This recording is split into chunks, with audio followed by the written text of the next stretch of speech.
boy get killed, look at dill, you better sign on no. Dill, a boy get killed, look at dill, look up.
Now hear this.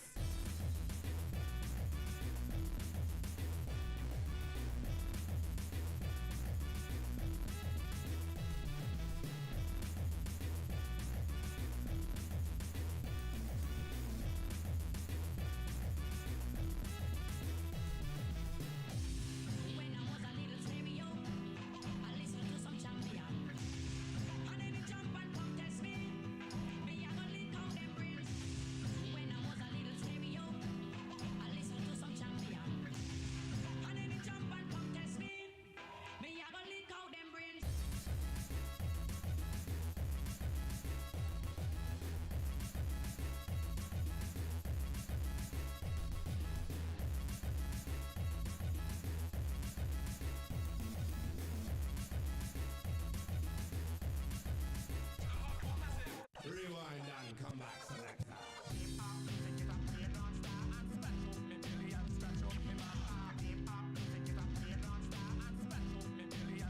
Now hear this.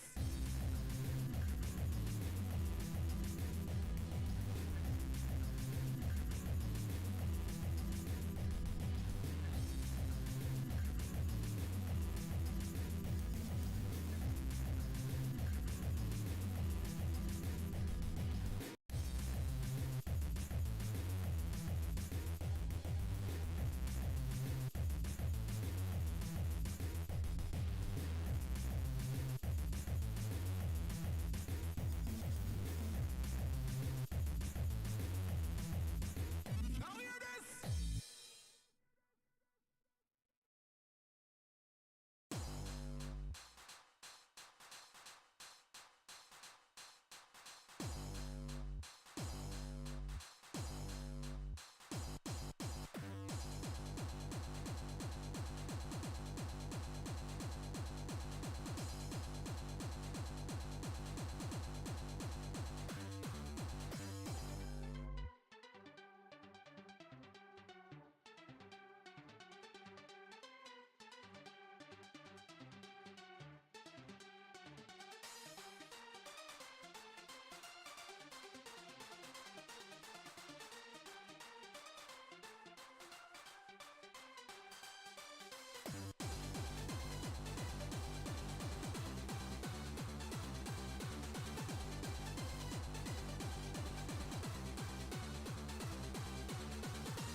According to a simple, easy to understand system. I want control over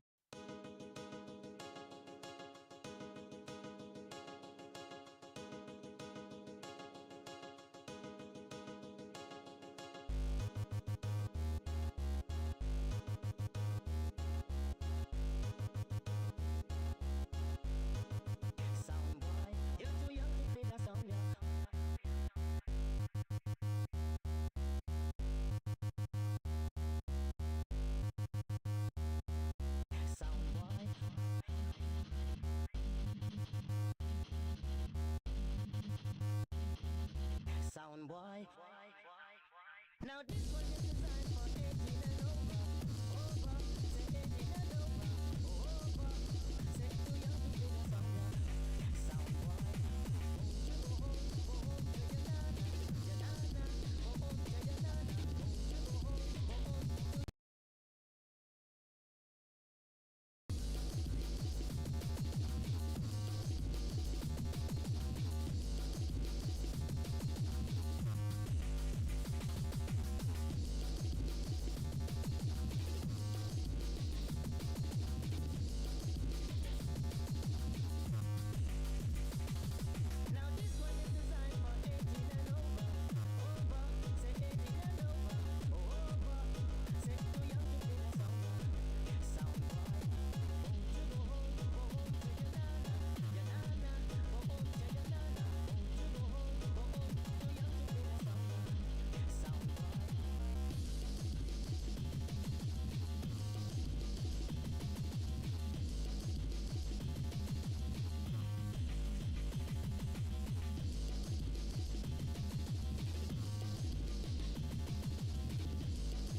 too young to play that sound, yeah.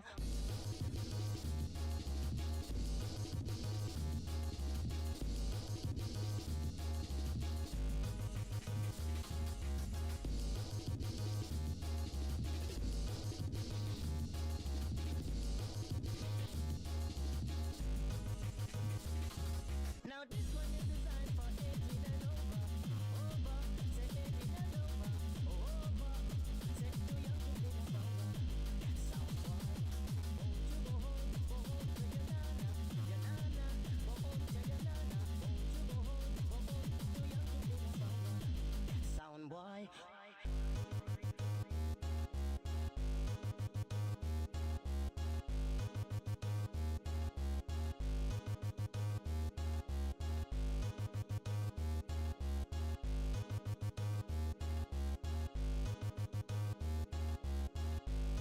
You're too young to play that sound, yeah.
Okay, I think I'm ready. I think. Let's see.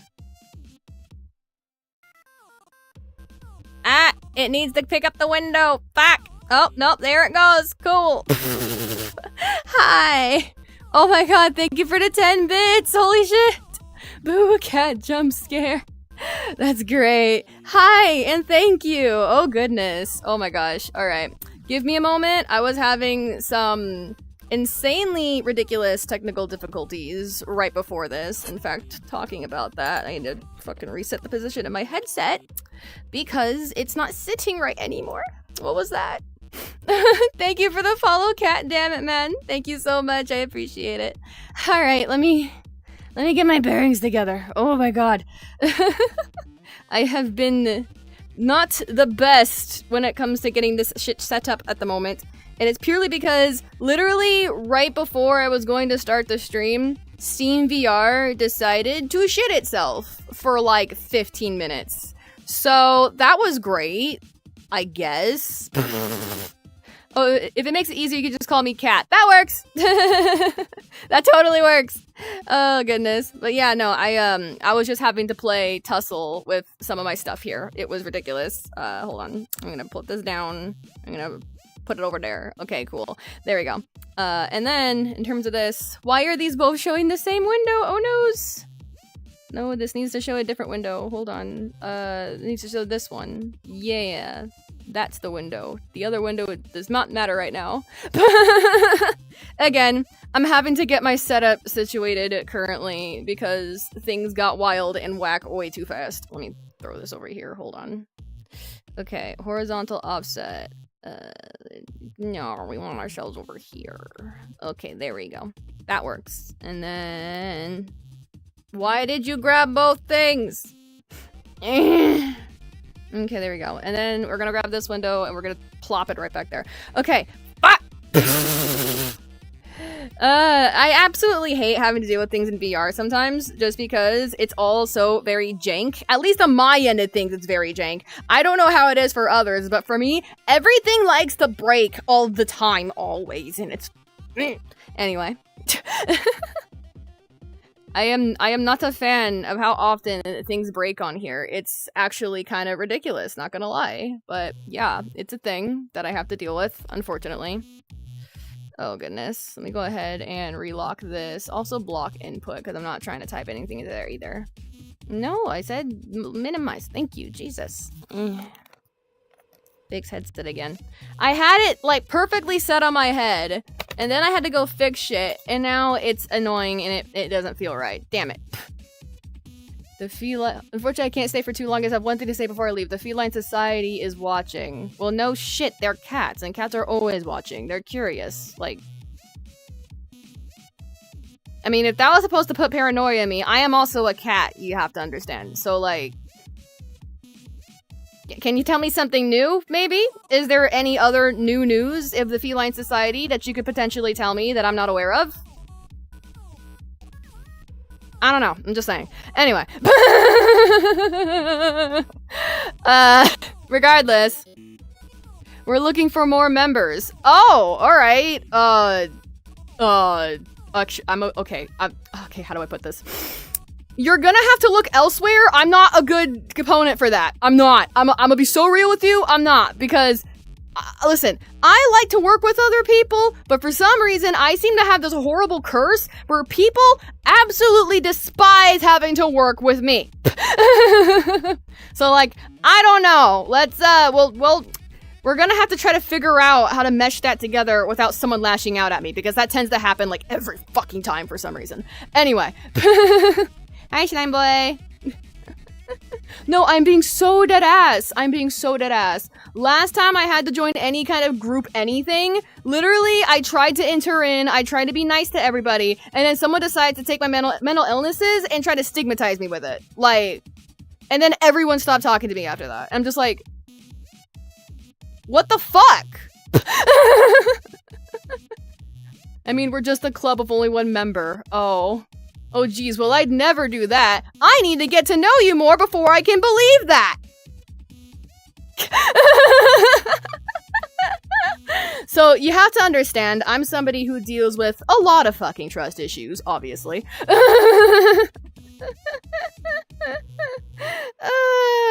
This is also the reason why I have to let people know that when getting to know me, it's not gonna be fucking easy. I look at everyone with the stink eye. You're gonna need to figure out how to either cope with that or not. Oh, I'm sorry you're going through all that. Oh no, that's past shit. That happened like 4 years ago.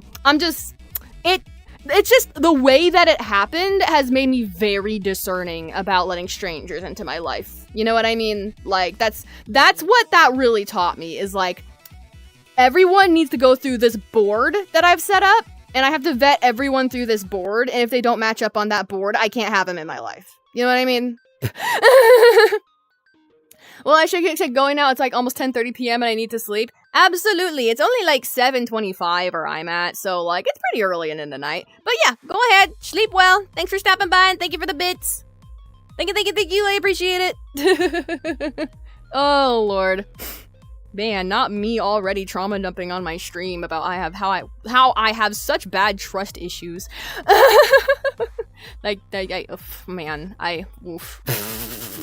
Anyway, I want to talk about a thing. The thing I want to talk about specifically is Kamen Rider. Why? Because my bestie Grizz decided this morning to sit me down in Discord for about— oh, hi Zor! Can't sleep, how's you? Well, I'm kind of just doing, you know, what I planned to do at the beginning of this year, which was basically, you know, stream, try to get my fucking streams going more often, because, you know, I've been slacking on my pimping on that, you see? So I'm trying to fix that this year. No, stop moving. Do the thing. Thank you. Yeah, four works. That's low enough for me. Okay, cool. I want to talk about yelling drop. Hi, Tangerine. And also, what do you mean talk about yelling drop? What, like what? Stop, drop, and roll type shit? Is that stop, drop, and roll? Are we talking about stop, drop, and roll? That's all that's going through my head about this, is like stop, drop, and roll. Like the shit that they taught you in 5th grade for like fires. If there's a fire on you, stop, drop, and then you like, oh shit, I can't spin, I forgot I had a fucking cord on me. But roll, basically. You know what I mean? Okay, there we go. Yeah, I can't spin that way, but I can spin this way. Oh lord. Oh god. Obviously, as you can tell, I'm having to try to get used to being in VR more often, especially since I am supposed to be like a virtual content creator type deal, you know what I mean? So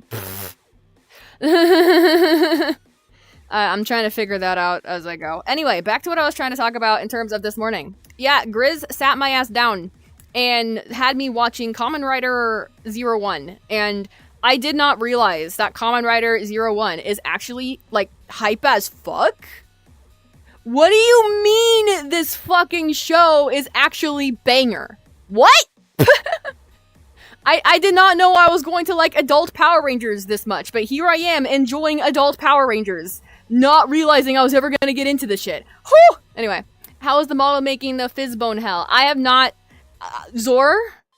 Please, I don't want to talk about it. I don't want to talk about it. And the reason why I don't want to talk about it is because for the last couple of fucking days, everything I've been planning to try to do for myself, I have not been able to do. Why? Because everyone and their fucking mother needs me to help them.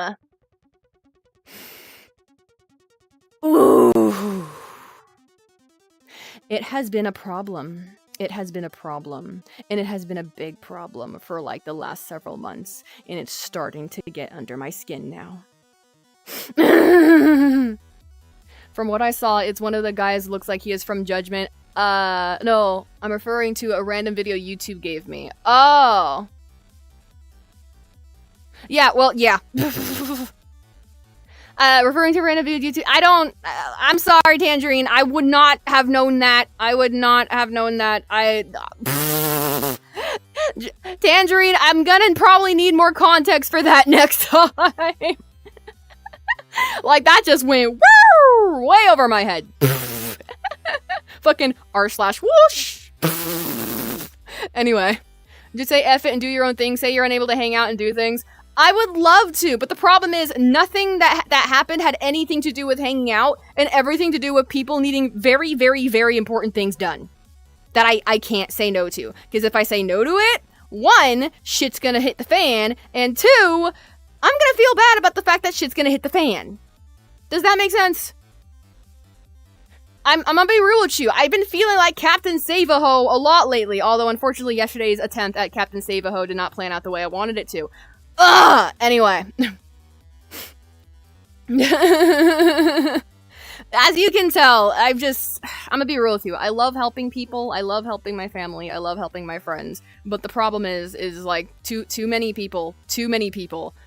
fucking people are just choosing to rely on me and not rely on themselves. I'm begging some of you people out here to take the time to learn something for yourself. Please learn the skill set. Pick up that hobby. Pick up that skill set. You want to learn how to do graphic design? Please go learn how to do graphic design. If you want to learn how to go make money, please go take a class or a seminar or something about making better financial decisions. I cannot constantly be the person that you come to when you want something done that you can't do or don't know how to do yourself. Ah! Anyway. The only context you need is a bird of huge what the fuck? Oh, you know what? Actually, I don't think I need to know, Tangerine. I'm good, thank you. I need to re-rig my shit, so I'm gonna be hiding in my den. Yeah, that works. Domino is being bad again. Why do you mean Domino being bad again? What Domino doing? What Domino doing? Oh, Lord.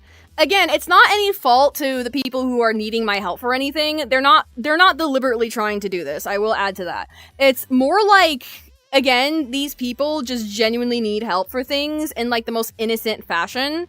And as we all know, the road to hell is paved with good intentions. So, despite all these people being very good intentioned, guess what has personally put me into a consistently needing to help people hell?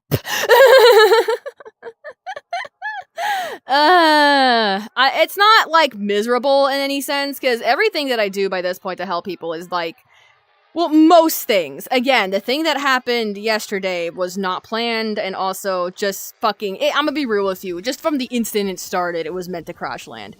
When you try to start something too fast, it also ends up to crash just as fast. You know what I mean?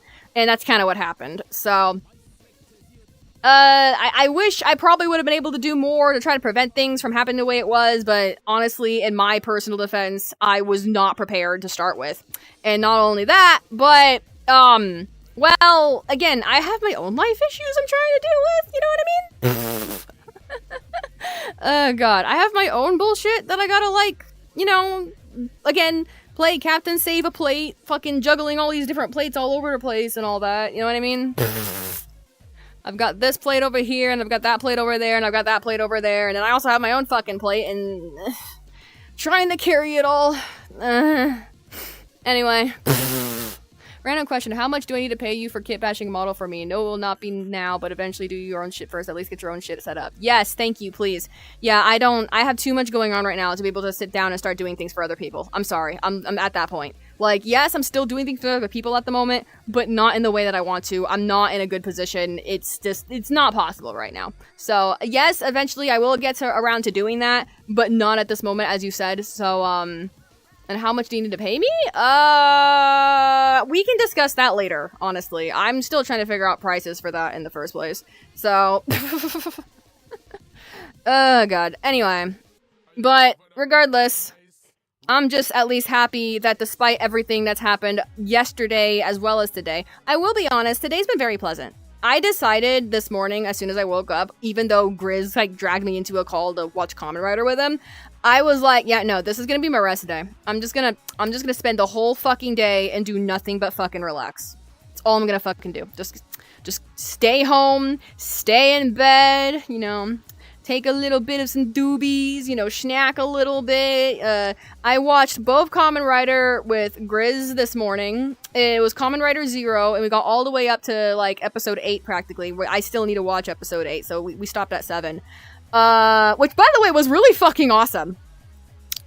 And then, not only that, right after Grizz had to go play some games with friends, I decided to just immediately switch over to watching more Gachi Yakata. I'm already all caught up practically on the manga. In fact, no, I think the manga has had updates actually since the last time I was reading it, so I think I gotta go update myself actually. But yeah. Now he chewing chip bags. Domino's being a cat. I don't know what you want from him, slime boy. So if there's anything you need help with, at least shit I can help you with. Help me say no to everybody that needs my help? Except my grandpa. I think my grandpa is probably like the only exception to that. I will always help my grandpa, but everyone else, I'm sorry, I'm gonna start saying no. I am run ragged. I am exhausted. Hospital. Like, no, I just, again, I don't mind helping people, but I can't help everybody. Like, I'm only one person. Jesus.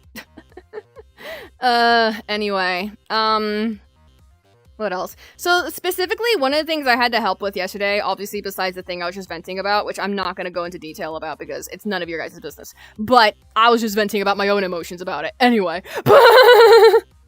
Regardless, the other thing, I had to help my grandpa laminate some cards of his, because he did not know how to laminate, and ironically enough, midway through trying to laminate, the printer decided to start shitting itself for 2 hours. It was only supposed to be like a 30-minute to hour thing for me to do, and it took 2 hours because the printer was just not having it yesterday. I'll be your personal no person. Oh my god. Thank you, Tangerine. I appreciate that. Oh my god. Easy. What about VOD cutting? I mean, if you want to do that, you can. I'm not gonna stop you, but like... I mean, I can do that myself, eventually. I'll probably be doing that, I think. No, I won't be doing that tomorrow. And I don't think I'll be doing that Friday. I have to record on Saturday. Yeah, I think I'll do my own VOD cutting on Sunday, actually, to be honest. Don't worry. I already have, like, a whole schedule of how I'm gonna go about, like, getting all my content out there. So, like, don't even worry about it. I honestly have it. But, I mean, if you want the help, just let me know. I'll send you some shit over, I guess. Damn, the hell? Did you try hitting the printer? I almost did. Okay, I'm gonna be real with you. After I was finally done laminating the fucking card that my grandpa needed, actually, I ended up laminating 2 different things. I laminated a specific thing for him that he needed for, like, verification, and then I also laminated a card for him. It was kind of like a business card, practically. And I had to, like, create, like, a back for it, so that way it could show the, like, bottom side information clearly and everything. It was a whole thing. But even then, I laminated both those cards, and I gave them to grandpa, but at the time, as soon as I was done giving the card to grandpa, I fucking, like, just immediately afterwards looked over to the new fucking printer, started, like, crouching like this, did, like, this, and, like, did that shit to the printer, and I was, like, telling my grandpa, like, that thing's my fucking mortal enemy now. It's my fucking mortal enemy. I don't trust that damn thing no more. Because me being the schizophrenic, crazy, insane bastard I am, yes, I'm going to make the technology my enemy. That printer, that newer printer that he has, no, it's not my friend. We're not friends. I don't hang out with that printer. We do not go out together. We do not eat together. We don't do anything together. I hate that printer. Very cute of you. No, this isn't cute. This is mentally ill. Stop that. Bad. Oh my god.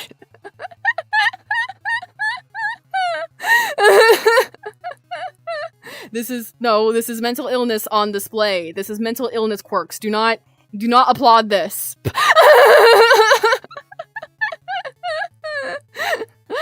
Oh god. You and the printer aren't besties. No, the fuck we're not! Sorry.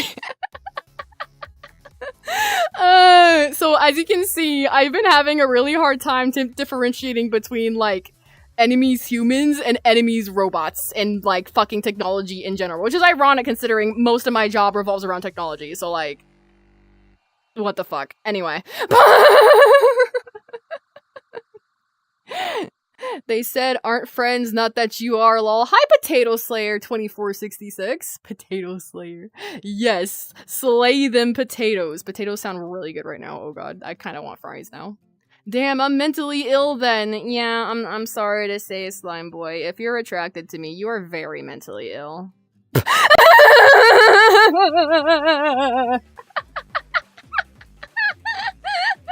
Hate to break it to you. Hate to break it to everybody that is ever attracted to me. If you're attracted to me, you're mentally ill. I'm sorry. That's just...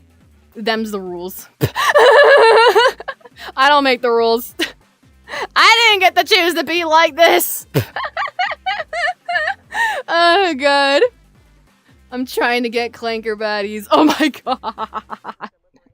So ironically, despite my hatred for robots, I do have a like android cyborg bot type OC, which is again, just because I hate something doesn't mean I don't like it to a certain degree. Like, y'all understand, hate isn't what it seems like. People think hate is just like this, I don't know, this blind ignorance and arrogance to things. You know what I mean? No, that is not what hate is.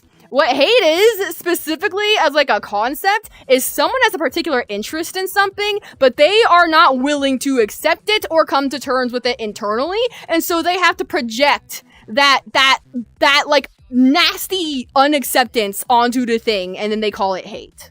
Like, you're still interested and you're still paying attention to it. That's what hate is. That's why hate is not the opposite of love. The opposite of love is indifference. You know what I mean? Alright, anyway. I'm only attracted to backflips. I can't do backflips. No, I make enemies with inanimate objects. Lol. I mean, yeah, it's kind of what I do too. I always make enemies with inanimate objects. Every inanimate object is like an op. I used to give my 360 pep talks and talk to it to get it to work.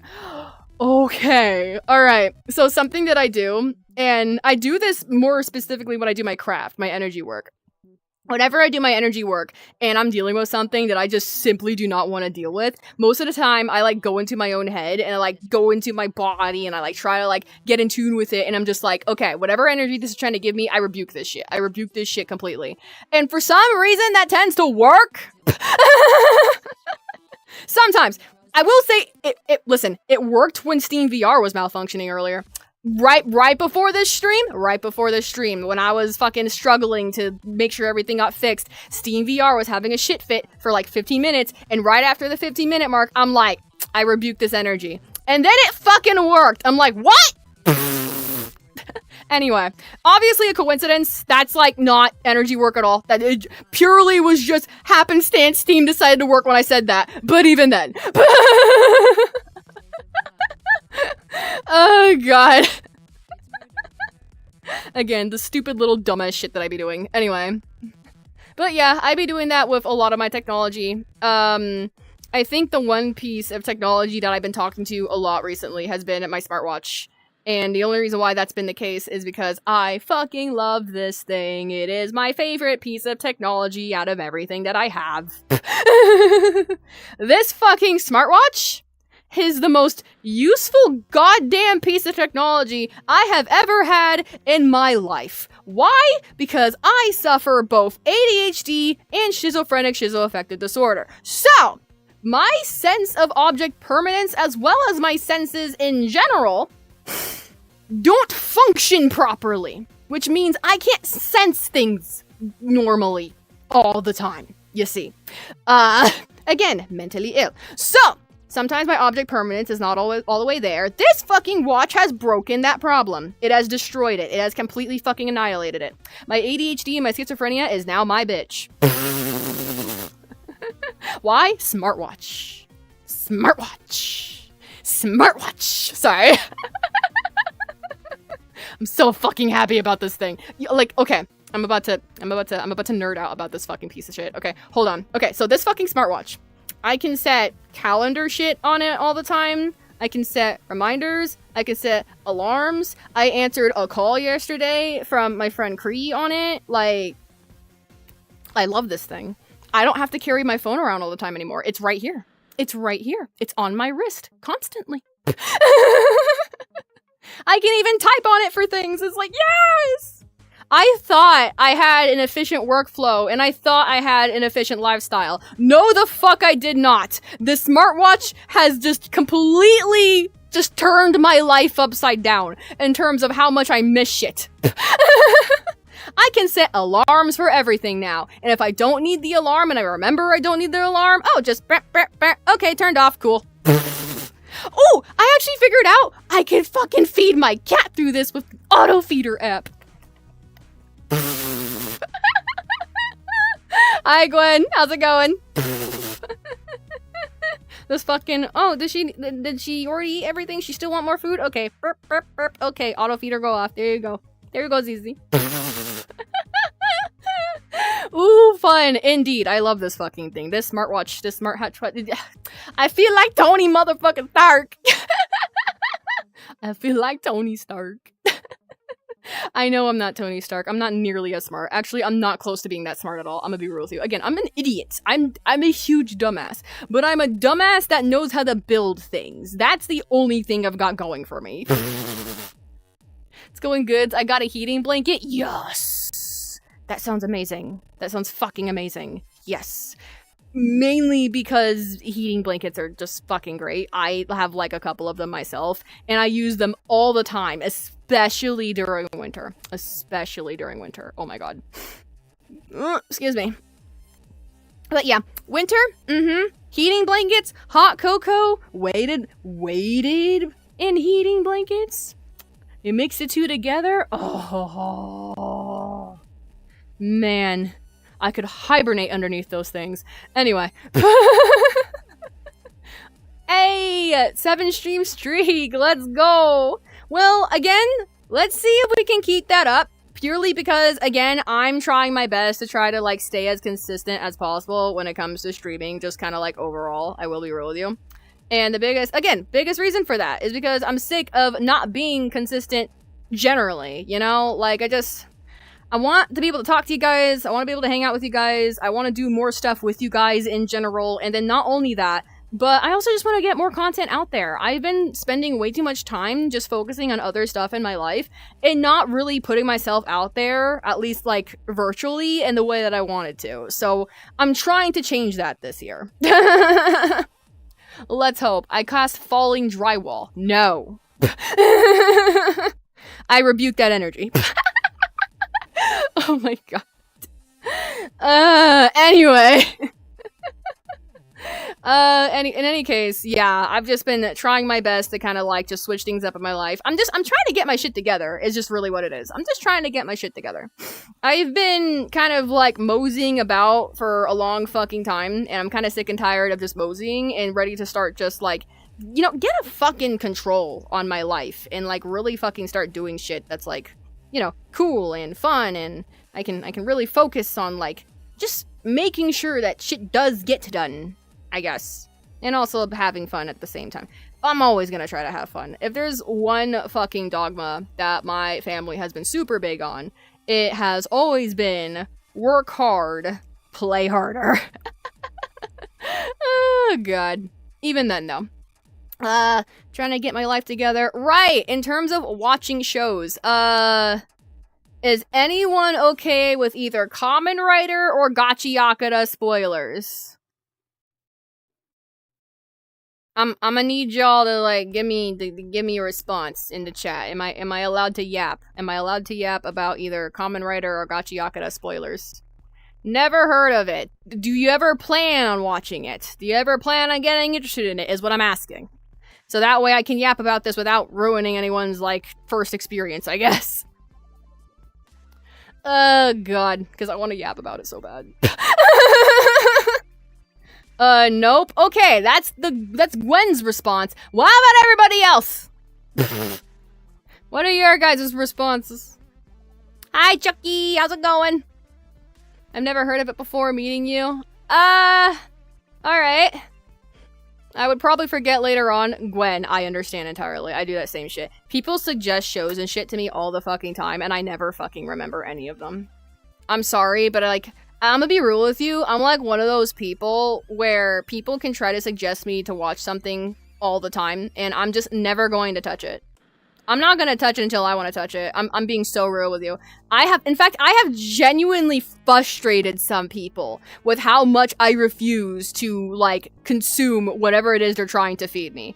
In fact, I have rage baited people doing that by accident. Which I think has a lot to do with my tism, I will be honest. I forgot I set a timer 7 hours ago every day. Oh lord. But yeah, that is something that I have run into multiple times in terms of, like, people recommending me books, recommending me shows, recommending me, like, any type of cinema, really. It doesn't matter what it is. If I don't, like, happenstance on it myself, I'm never going to touch it. Like, I have to stumble on it myself. And not only do I need to stumble on it myself, I also need to develop the interest myself outside of your influence. Because if the problem is I'm the kind of person where I can't be easily influenced. I really can't. I think the only time I could ever be easily influenced if it's something that, like, one, I either have a genuine interest in, or two, it's like something stupid like sushi. If it's something stupid like sushi, yes, I will do it. Just give me the sushi after the fact. And if you do not give me sushi after the fact... Really? You're gonna make me do something, and then you're not gonna give me what you promised me. And then you expect me to be nice about it after. Think about that. Anyway. Yeah, no. Again... I have to develop an interest in it myself. It has to be something that I've already been interested in. And it needs to be, like, some kind of food that I'm already, like, obsessed and in love with. Sushi, pancakes, Nutella, more specifically, chocolate chip pancakes. I fucking love chocolate chip pancakes. Zor knows all about my chocolate chip pancake addiction. I have a chocolate chip pancake addiction. It's quite chronic. I think it's terminal. In fact, I'm too poor to bribe with sushi. No, I know, love. Again, you wouldn't have to bribe me in the first place. I literally am in love with you. Like, why are you trying to bribe me with anything? Does buying you a VR model you want also work? Not really. That's not one of my bigger wants. It's real. Like, again, I gave you the answer. The answer is something I'm already interested in. Yes, I'm interested in doing VR model work, but I'm not interested in buying other VR models. I want to learn how to do it myself so I never have to. Yeah, filthy addict. I am a filthy pancake addict. I am a filthy pancake addict. It's disgusting. It's so fucking gross. It's quite a fucking problem. Like, I spend days just fucking in a haze, just doing nothing but thinking about chocolate chip pancakes. Ugh, shit's so fucking good! Okay, anyway. Sorry. I really fucking like chocolate chip pancakes. I'm so fucking... I'm a fucking weirdo when it comes to my food choices. What do you want from me? Anyway. Yeah, chocolate chip pancakes, sushi, Nutella. I like Cinnamon Toast Crunch. That's another one. I like ramen. Chocolate chip pancakes slap like the shit out of me every time I eat them. You understand, Martini? Also, hi, Martini. Yes, I absolutely go batshit insane for chocolate chip pancakes. I will go crazy. I will go apeshit. I will lose my cool. I would try to bribe you so I can spoil you. No! No! Slime boy! Also, yeah, hi Martini! Long time no see. How you doing? How's it going? You doing good? Oh, man. I'm happy you're able to catch one of my streams. I'm doing my best to try to stream more often this year. Like, that is my goal. I need to stream more often, which is why I prepared a set schedule. Every Monday, Wednesday, and Friday, exactly at 7 o'clock p.m. PST, I need to be streaming VR chat. I need to be doing it. That is a requirement. I'm not allowed to miss days. I'm not allowed to miss days. If I have to stream later, I'll fucking stream later. I don't care. I cannot miss a day. That is the plan. That is the goal. And I'm holding myself to that. I like my blueberry pancakes. Hell yeah. Blueberry pancakes are amazing too. Oh my god. And blueberry muffins too. Okay, I'm gonna be real with you. I like anything with either chocolate chips or blueberries in it. Yes, doing well. My New Year's resolution is to be with my friends more often. I started hiding away from everyone, realized it was toxic. Now I'm fixing it step by step. Fuck yeah! Yes, please, for the love of God, socialize with your fucking friends. We love you. What the fuck? Stop hiding yourself. Blueberries fucking rock. Yes, they do. I fucking love blueberries, dude. Oh, man. Chocolate chips and blueberries. And I'm talking about so much food. I'm about to make myself hungry again. I just got done eating a fucking gyro from one of the restaurants around here. I forgot what its name is. I think I can look it up, actually. Hold on. Do I even still have the window open? Do I even still have the window open? I don't remember or can think if I do or not. I don't recall. I don't recall. What was it? What was it? I ordered from a thing and I have to remember what the thing was and I can't remember what the thing was. What was the thing? What was the thing? Hold on. I'm gonna look through my history. I gotta give you guys the restaurant because it's super fucking good. It's really delicious. Hold on. Hold on. I want someone to do like a devour power on it. This restaurant specifically. Hold on. Where is it? Where's my history? There's my history. There it is. Yeah, go here. Open this stupid shit. Yes, yes. Go here. Open that, and then past orders. What was my last order? Where did I get my goddamn gyro? Where did I get my goddamn gyro? Give it to me. Santorini Greek restaurant. Yes, Santorini. They have such good Greek food. They have such good Greek food. It is so delicious. I'm actually surprised as fuck at how delicious it is every single time. Like, it is delish. It is delish. Oh my god. But yeah, Santorini. That is the restaurant that I got my gyro from. Normal corn syrup is ass compared to maple, I find. Yeah, corn syrup is ass in general. I fucking hate corn syrup. Oh man, I hate corn syrup. That shit gross. It's grody. I don't like corn syrup. Like, it's also why I can barely drink certain kinds of sodas. Like, I can't drink any brown sodas. Every time I try to drink a brown soda, that corn syrup just gets to me. Anyway. But you're right, maple syrup? You can't go wrong with maple syrup, especially if it's like the organic stuff, like organic maple syrup, like straight from the tree. Ooh, yes. Okay, anyway. I don't know why we're talking so much about food. Actually, since we are on the topic of food, can y'all let me know what, like, your fucking top 5 favorite, like, either fast food or just general restaurants are? I can give mine real quick. My top one at the moment being Best Sushi and Grill. I love Best Sushi and Grill. Best Sushi and Grill, delicious. Very good. 10 out of 10. Next, underneath that is Castaneda's. I love Castaneda's. Castaneda's is very good. I love their burritos. I also love the carne asada fries. Those are also really good. And then right below that, I think some of you might get disappointed in me with this one, but Arby's. Maple is fucking good as hell, yeah. Yeah, it do be good. But yeah, Arby's is probably my third. Why? Chicken cordon bleu sandwich. I'm a whore for it. I am a schloot for chicken cordon bleu sandwich. Is very good. We have a caramel syrup over here for pancakes, and it's so good. You're gonna have to show me when I finally fucking visit, man. You gotta fucking show me when I fucking visit. A fucking thing. Yeah. You gotta show me the world.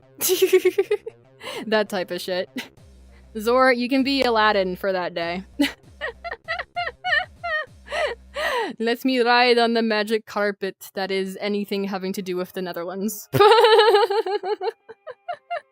I've never been to a restaurant really, but so far nothing has beaten the Taco Bell. I love you, but why are you like this? Why Taco Bell? That's like that literally is my most hated fast food restaurant, is fucking Taco Bell. I fucking hate Taco Bell. I have had a fucking awful time with Taco Bell. Like, every time I've ever gone, which by the way has only been twice, I have had a horrible time trying to eat their food. First time around I tried to eat Taco Bell, I was like 3 years old, and my dad during Christmas, when he was walking me through the mall, decided to have me stop at Taco Bell so he could feed me, and he got me this big ass bean and cheese burrito. I could not finish it for the life of me. I ate like half of it, walked like 10 feet away from like where we were sitting to eat, and then barfed it all over the fucking floor. I fucking hate Taco Bell.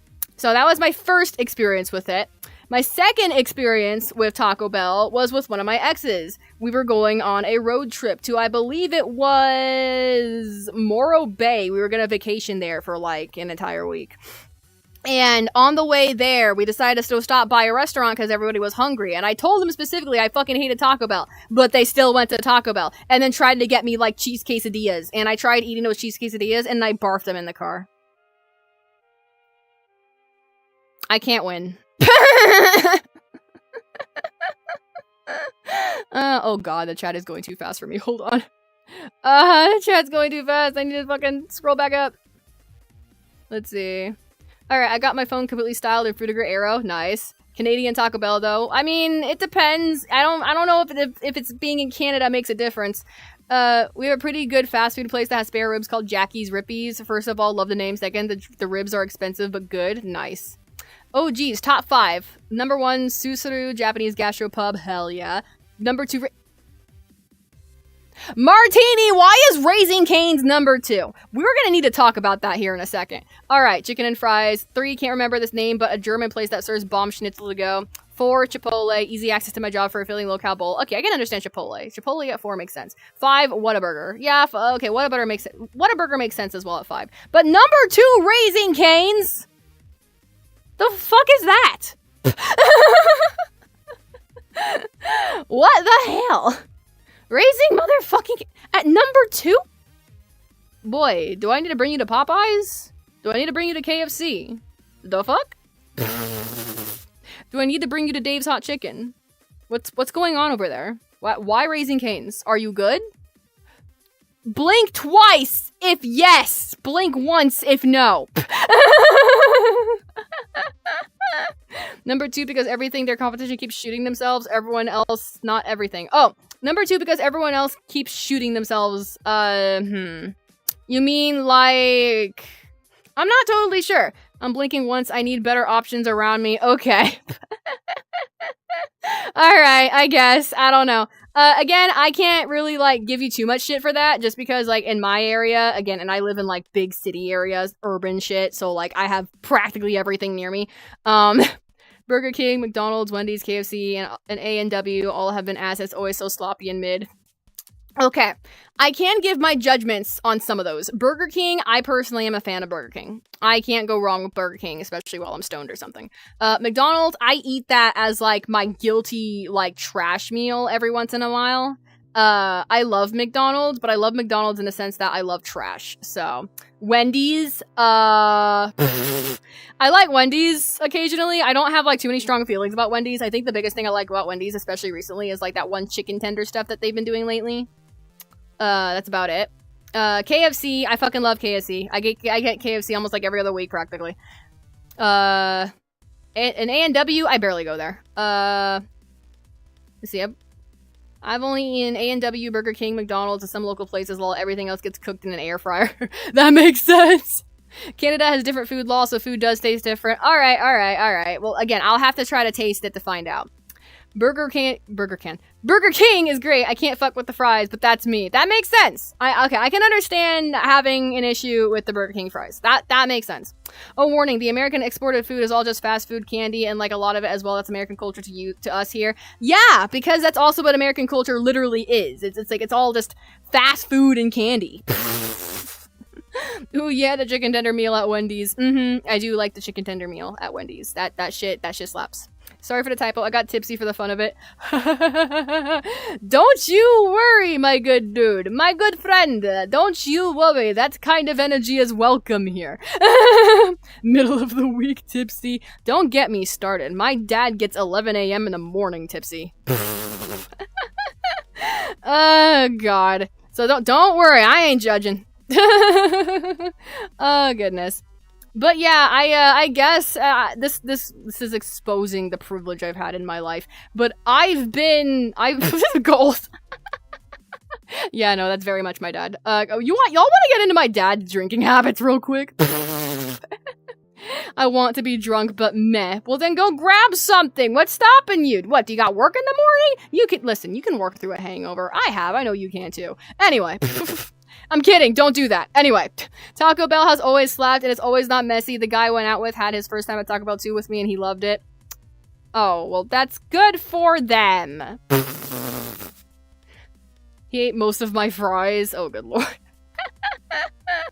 Yeah, it's fucking good for them. I'm glad they had a great time at fucking Taco Bell. I'm still never going to like Taco Bell. I'm not. There's just no way you're gonna get me to like Taco Bell. There's just no way you're gonna get me to like Taco Bell. This is not happening. Alright. Cramps. I still can't get a job. Fuck! Yeah, I get it though, but I'm gonna be real with you. Listen, the job market is literally in shambles right now. It is in fucking shambles, dude. It's pretty bad. It's pretty bad out there. It's pretty fucking bad out there. It's pretty fucking bad out there. Woo! It's pretty shit.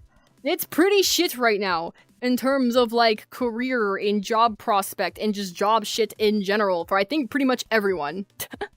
I got sad. I drank all my Baja Blast before he could steal a sip. Oh my god. Oh, thank you for the follow, Sumisito del... Is it Chaos? Is it Chaos? I don't know. I might be butchering that. I'm so sorry. But hello and welcome for the follow. I mean, thank you for the follow. Now, okay. Welcome to the cadavers. Thank you for the follow. ADHD jumbled my sentences again. For real, indeed. Oh goodness. Talking about that, I recently tried a strawberry banana smoothie from Denny's, which was fucking... What are they putting in their smoothies over there? That shit was banger! Totally didn't throw my phone at the wall because of a calendar reminder. Totally. I've done that so many times. Especially if it's a calendar reminder that, like, I have, like, a deep, significant emotional reaction to. Like... Oh, God. But then again, it really depends on what it is. Literally just... I think it was last week? Hold on, I gotta look again. Look at the calendar. Yeah, so last week on Friday, it was one of my ex's birthdays, and like the little notification showed up on my phone because I forgot to delete it. And straight up, I just ignored it all fucking day. And I'm gonna be real with you, that's how I know I'm totally over that person specifically. Oh god. Like, their name pops up and it doesn't trigger any kind of violent reaction out of me. I literally just have nothing but indifference. Yeah, okay, cool. That worked for me.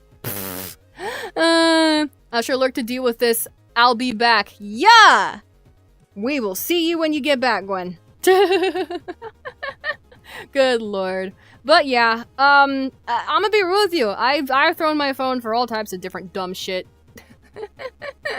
So definitely for that particular ex, no, zero reaction. I was just, oh, it's that guy's birthday? Okay, cool, whatever. What happened on the news today? Actually, talking about that, the reason why I knew I didn't feel anything for it was because it was on my smartwatch that whole day. I could see it on my smartwatch all day long, and every time I would lift my smartwatch and I would go to my calendar, the fucking birthday notification was right there, but guess what? I did not give a fuck. In fact, I think it's still there. I didn't even bother to remove it. I was ignoring it so hard. I was ignoring it so fucking hard. So this is the reason why I have to tell people that I'm a brick wall. And I don't mean that in a sense that I'm a brick wall because I'm like strong or anything. No, I'm a brick wall because I'm dense as hell. And not only am I dense as hell, but I'm also just I selective thinking, selective hearing, selective everything. If my brain is not interested in it, it will never process it. Just dead ass.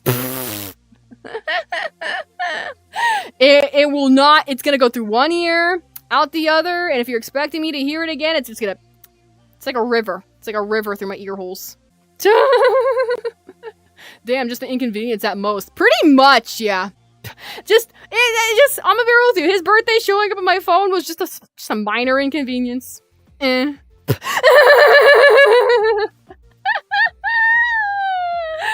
So the funny thing is the exact ex I'm talking about, his birthday, it was my high school ex, which is the even funnier part. He was the very first, very real, serious relationship I've ever had, and now I feel nothing.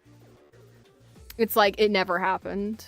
I'm gonna be real with you. I'm at that point in my life where it feels like anything that happened with him, it just feels like it never happened. I still have items in my life from that time period. But none of it makes me think of him. Like, this is where I'm like, I don't understand people who get hung up over exes. Because clearly, I'm not hung up on any of mine. I think I'm too tismed to care. I feel like that's what it really is. I feel like I am just too fucking tismed to give a fuck about people that aren't actively... Actually, I think it's my tism, and it's also my lack of object permanence. Again, if it's not right in front of me, I'm not gonna think about it. So, like... Oh, man. I have, like, probably the most frustrating brains to deal with for most people. I will be, like, just so real about that right now. I will be so fucking real about that. I am a brick wall. It's probably one of my more toxic traits, too. Not only that. I can't be told shit. I can't listen for shit. Like, it's a whole mess. Also, we are not listening to this. Excuse me? We are not listening to that right now. We can listen to this, though. Good lord. Anyway. But yeah, fucking... Oh, man. My mind. Anyways. After I was done watching Gachi Yakata, obviously I started, like, getting ready to, set up stream and everything, and I had that one little Steam VR problem. Which, by the way, talking about that Steam VR issue... and about, again, like I said earlier, I rebuke that energy. I'm gonna be honest, I've kind of come to a point when it comes to dealing with this sort of thing, where I'm just all like, I have grown a very stubborn backbone now when it comes to dealing with a bunch of stuff in my life lately. Like, listen, I thought that I was stubborn when I was a child. I thought, I assumed that that was gonna be the most stubborn state of my life. And now I'm 27 years old. And I turned 28 later on this year. And it's almost as if me being as stubborn as I was as a kid was like, again, like child's play. Because my stubbornness now? I just cannot be told shit. Just yesterday, again, going back to like the fucking thing where I was laminating cards for my grandpa was sitting there at his desk watching me struggle for like the whole 2 hours trying to get these cards together. And he's like, you know, we can just do this tomorrow.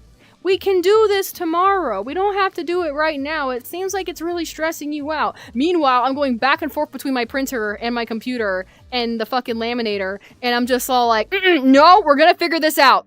I don't know why the printer is having a shit time today, but I could give a fuck if it is. Listen, printer, you can shit the bed all you want. I'm getting this done today. Oh, God. Like, I have become very, like, soldier through, pure sheer force of will type shit with things lately. Also, my Taco Bell might be good since it's not really fast food being a food court. That's still technically fast food. But again, it's Canada and I've never been there, so I wouldn't fucking know. I don't know what happens over there. Never been there. I've only been in, well, okay, I've been in 2 countries specifically. But even then, the country I've obviously spent the most of my time in life is fucking America. Anyway. I need to sit down. I am already getting exhausted from standing for too long. So, give me a second. I'm gonna... No, we're not setting this to flying. We're setting this to Inca. Yes, thank you. Okay. Now, let's go find where we're going. Do I want to hang out in this world? Yeah, I kind of want to hang out in this world. Just for a little bit. Like, I don't mind hanging out in this world, because this world is, like, it's not bad at all. Okay. Let me grab this. Actually, no. We're gonna... No, let me shut these down. Okay, there we go. Alright, and then we're gonna bring you guys down here with me. Because I need to shut it down. I'm getting tired again, as per my norm usually. Where did my windows go? Why are they behind me? Why are they behind me? Okay, hold on. I've got to... No, we're gonna go to layouts. Okay, there we go. I was wondering why it was doing that. Alright. Okay, yeah, that'll work. Alright. Also, it switched windows on this one again. What the hell? No, keep it on the window that I fucking told you to stay on. Thank you. Jesus. Dumb thing. Oh, and I also need to fucking lock your input again too, huh? Block, input, lock. There we go. Alright, Jesus. That was dumb. Okay. Unplug the printer and give it a slap on the ass and then plug it back in. I mean, that's an option, I guess? Okay, so we could do that. That definitely is an option. But I don't know how I feel about slapping the ass of a printer. Does a printer even have, like, butt cheeks to slap? Like, I have no idea how I would go about this. Is, like, the paper feeder thing at, like, the back of the printer, is that the ass? I feel like the only way that would work if someone made, like, a human version of a printer, which, knowing the internet, most likely does exist. Because, you know, R34. Anyway. Oh, good. I know how we humans are. We don't really have the limits we think we do.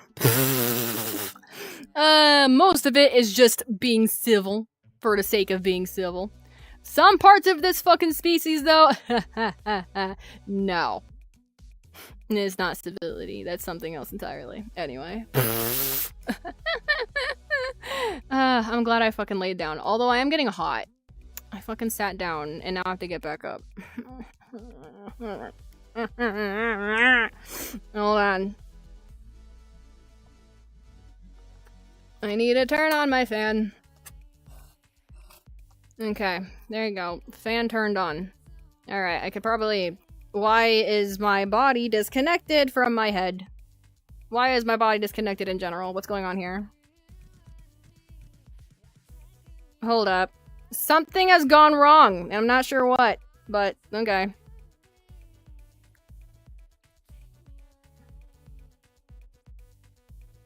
Whoa, something broke! Give me a second. I'm trying to figure out what it was. Okay, give me a moment. Let me go ahead and fix this first. Stop looking at me. And then move you over there for right now. Okay. Now let's figure out what the fuck went wrong here. I need the mirror. Something has broken, and I'm trying to figure out what it was. Oh, shit. Okay, let's see. Alright.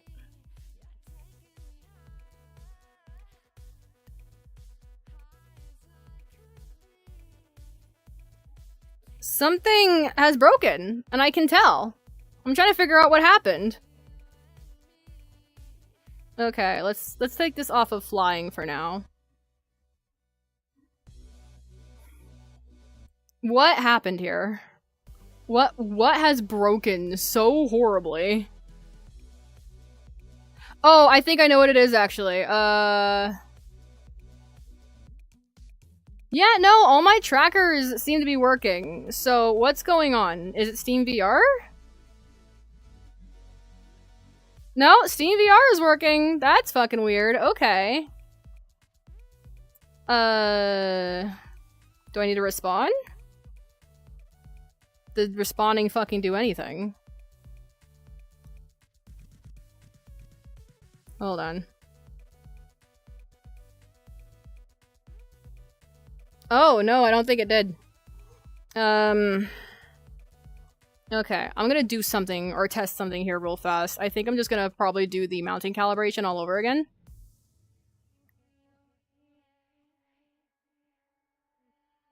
And then mount it. Calibration.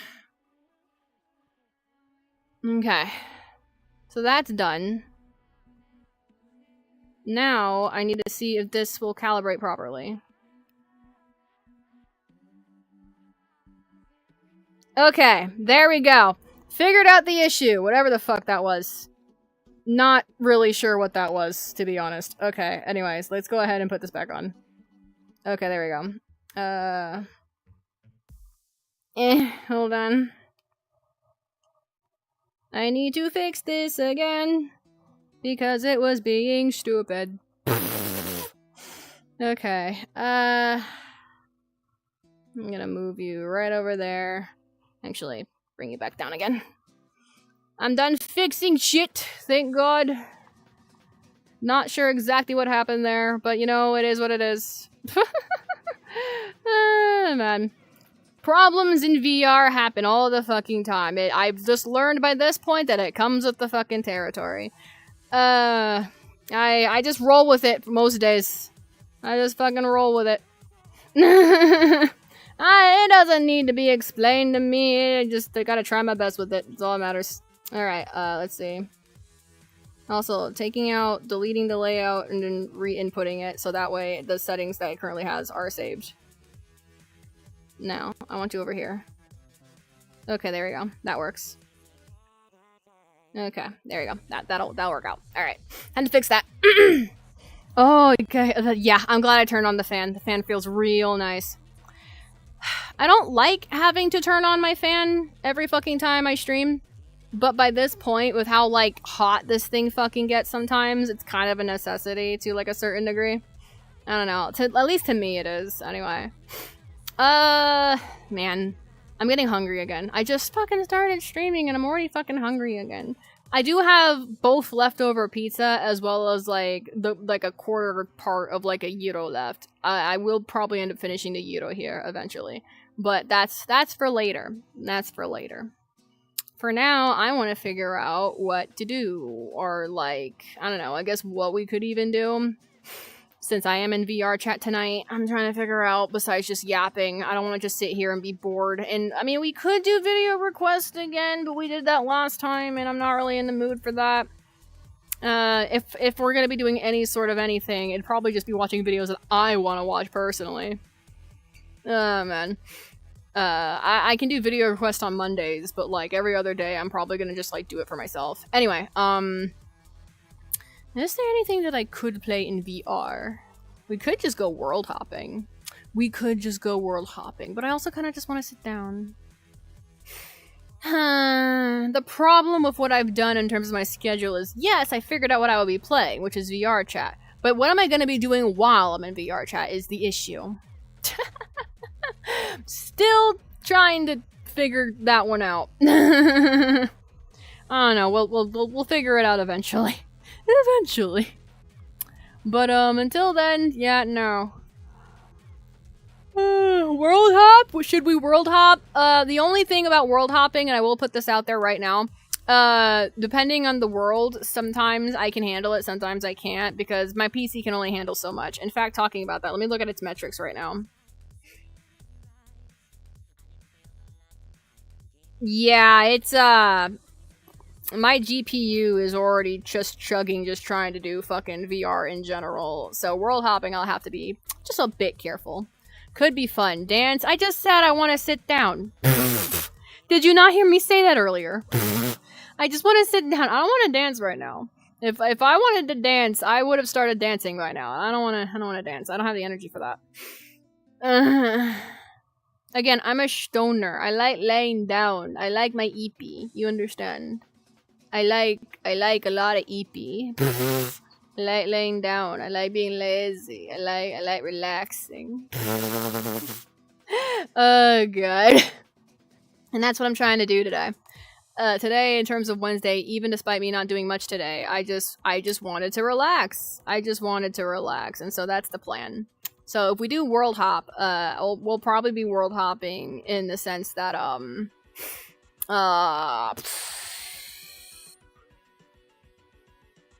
just probably trying to find like low performance worlds, really worlds that like I can run pretty easily, you know.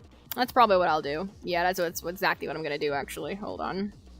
I'm gonna go ahead and look at worlds real fast. I need to fucking close this down first. All right, let's see. Oh, god damn it! I forgot. Every time I do this, I keep forgetting that I need to turn off the fucking flying camera before I do it. Oh my god, I'm so stupid. Okay, anyway. I fucking saw the camera fly down beneath my feet. And I'm like, fuck! Good. Let's see. Ooh, what's this Haven District? Actually, no. I want to find some. Ooh, what's this Ocean Chill Space? Okay, but like, is it gonna be heavy on my PC? Let me look at the fucking stats of it.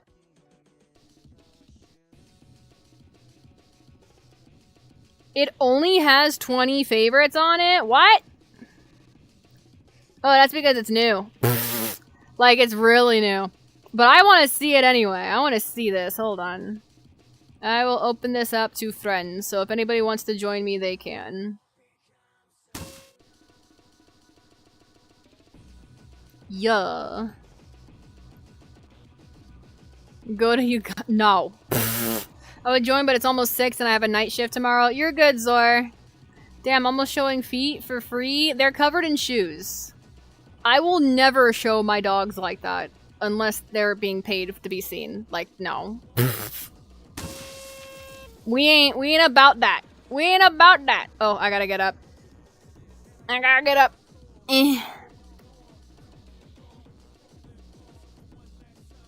Okay. I'm gonna go ahead and set you guys at a certain spot. Your behavior is going to be set to local anchor, as well as flying. So that way y'all can see what I'm seeing. Oh, Jesus, hold on. Yeah, that'll work. And then move it over right around there. And then turn off flying. Alright, let's see what happens. Holy shit! Okay, I can see why I can handle this world. It's very low poly, which I like. Oh, there's a pool table in here. And a couch and color grading. Whoa! Okay, this is cool. Auto exposure. Well then, alright. Bloom?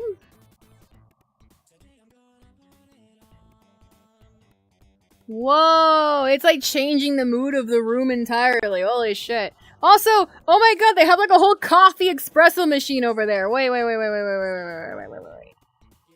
gotta show you guys this. I gotta show you guys this. I gotta show you guys this. Hold on. I gotta show you guys this. Hold on. Fucking... I gotta switch the behavior from looking at me. Okay. I need y'all to see this. I need y'all to see this. Look at that. Look at that.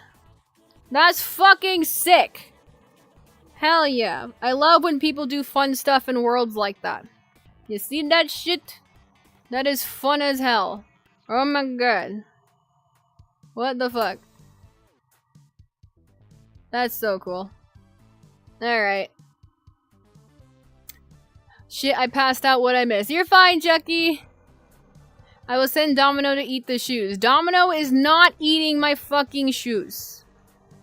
Domino, you will not eat my shoes. No, Domino. Bad kitty. No. No eating my damn shoes. No. Bad. None of that. None of that. No need for all that. Good lord. Your little arcade machine. Does it work?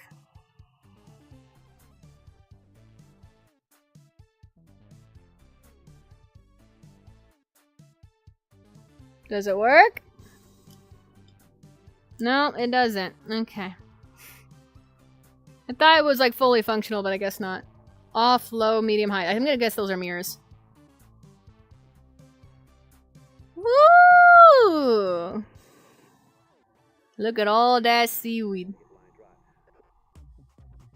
Oh, another lounge room. Yeah, this is basically just like...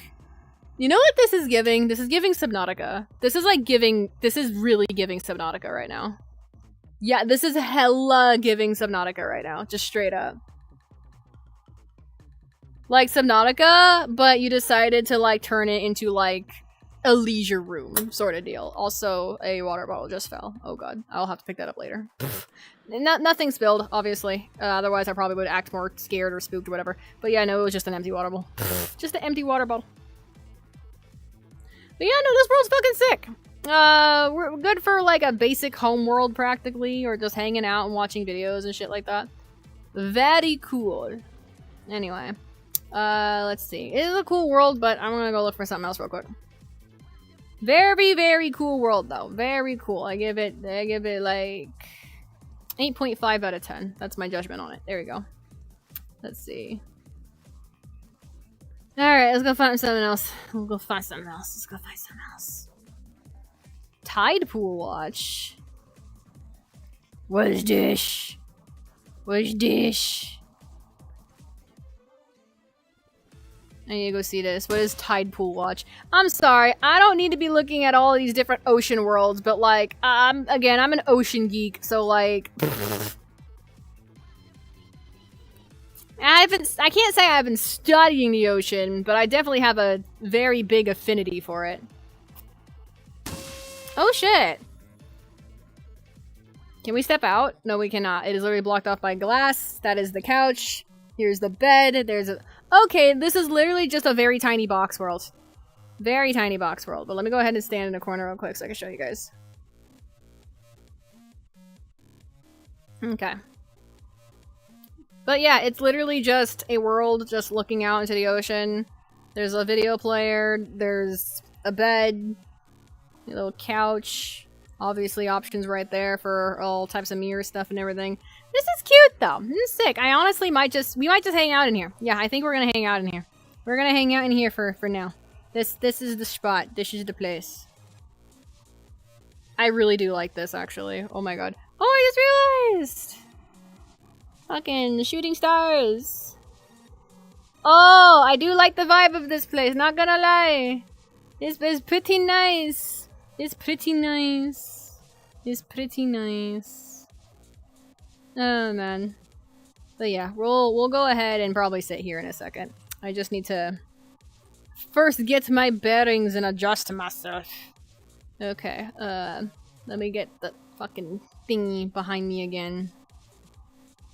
So I can sit on it properly. And then bring this down with me.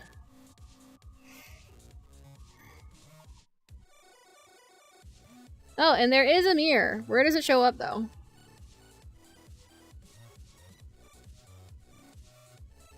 Where does the mirror show up? Does it show up behind me? It shows up behind me. That's funny. Yeah, the mirror shows up behind me. Oh my god. Okay, go ahead and turn this thing off. If it'll allow me. Let me turn off the mirror. Turn off the... Oh my god. It is just not sensing the mirror button. Period. Hold on. Do I have to literally aim this shit practically like a... Yep, I do. Oh my god.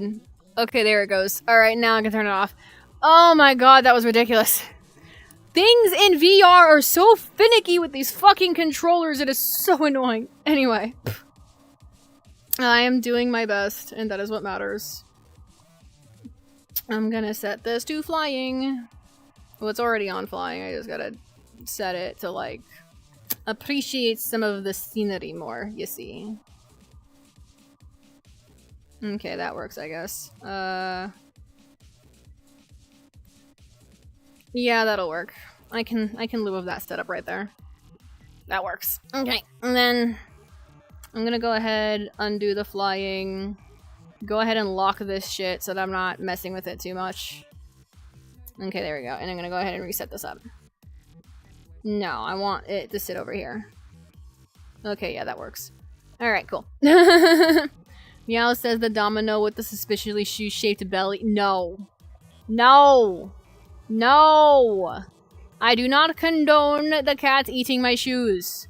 In fact, I don't condone any cat eating anything of mine ever. Like, no. No. Oh my god. Honestly, that's one thing I always have to let people know is, like, it really depends on the pet a lot of the time, but there are just certain pets where, like, if they even dare try to eat any of my stuff, they're gonna learn very quickly not to. Like, they're just gonna learn very quickly not to. Like, I don't care how stubborn the pet is. I am a more vicious trainer than they realize. And I don't mean vicious as in violent, I mean vicious as in very stubborn. You're going to learn to not do this, or I'm going to find out different little sneaky ways to make sure you can't do it. This is my problem as a pet owner, you see, is the pet themselves thinks, hey, I'm gonna get away with doing whatever I want, and I'm just all like, that's what you think.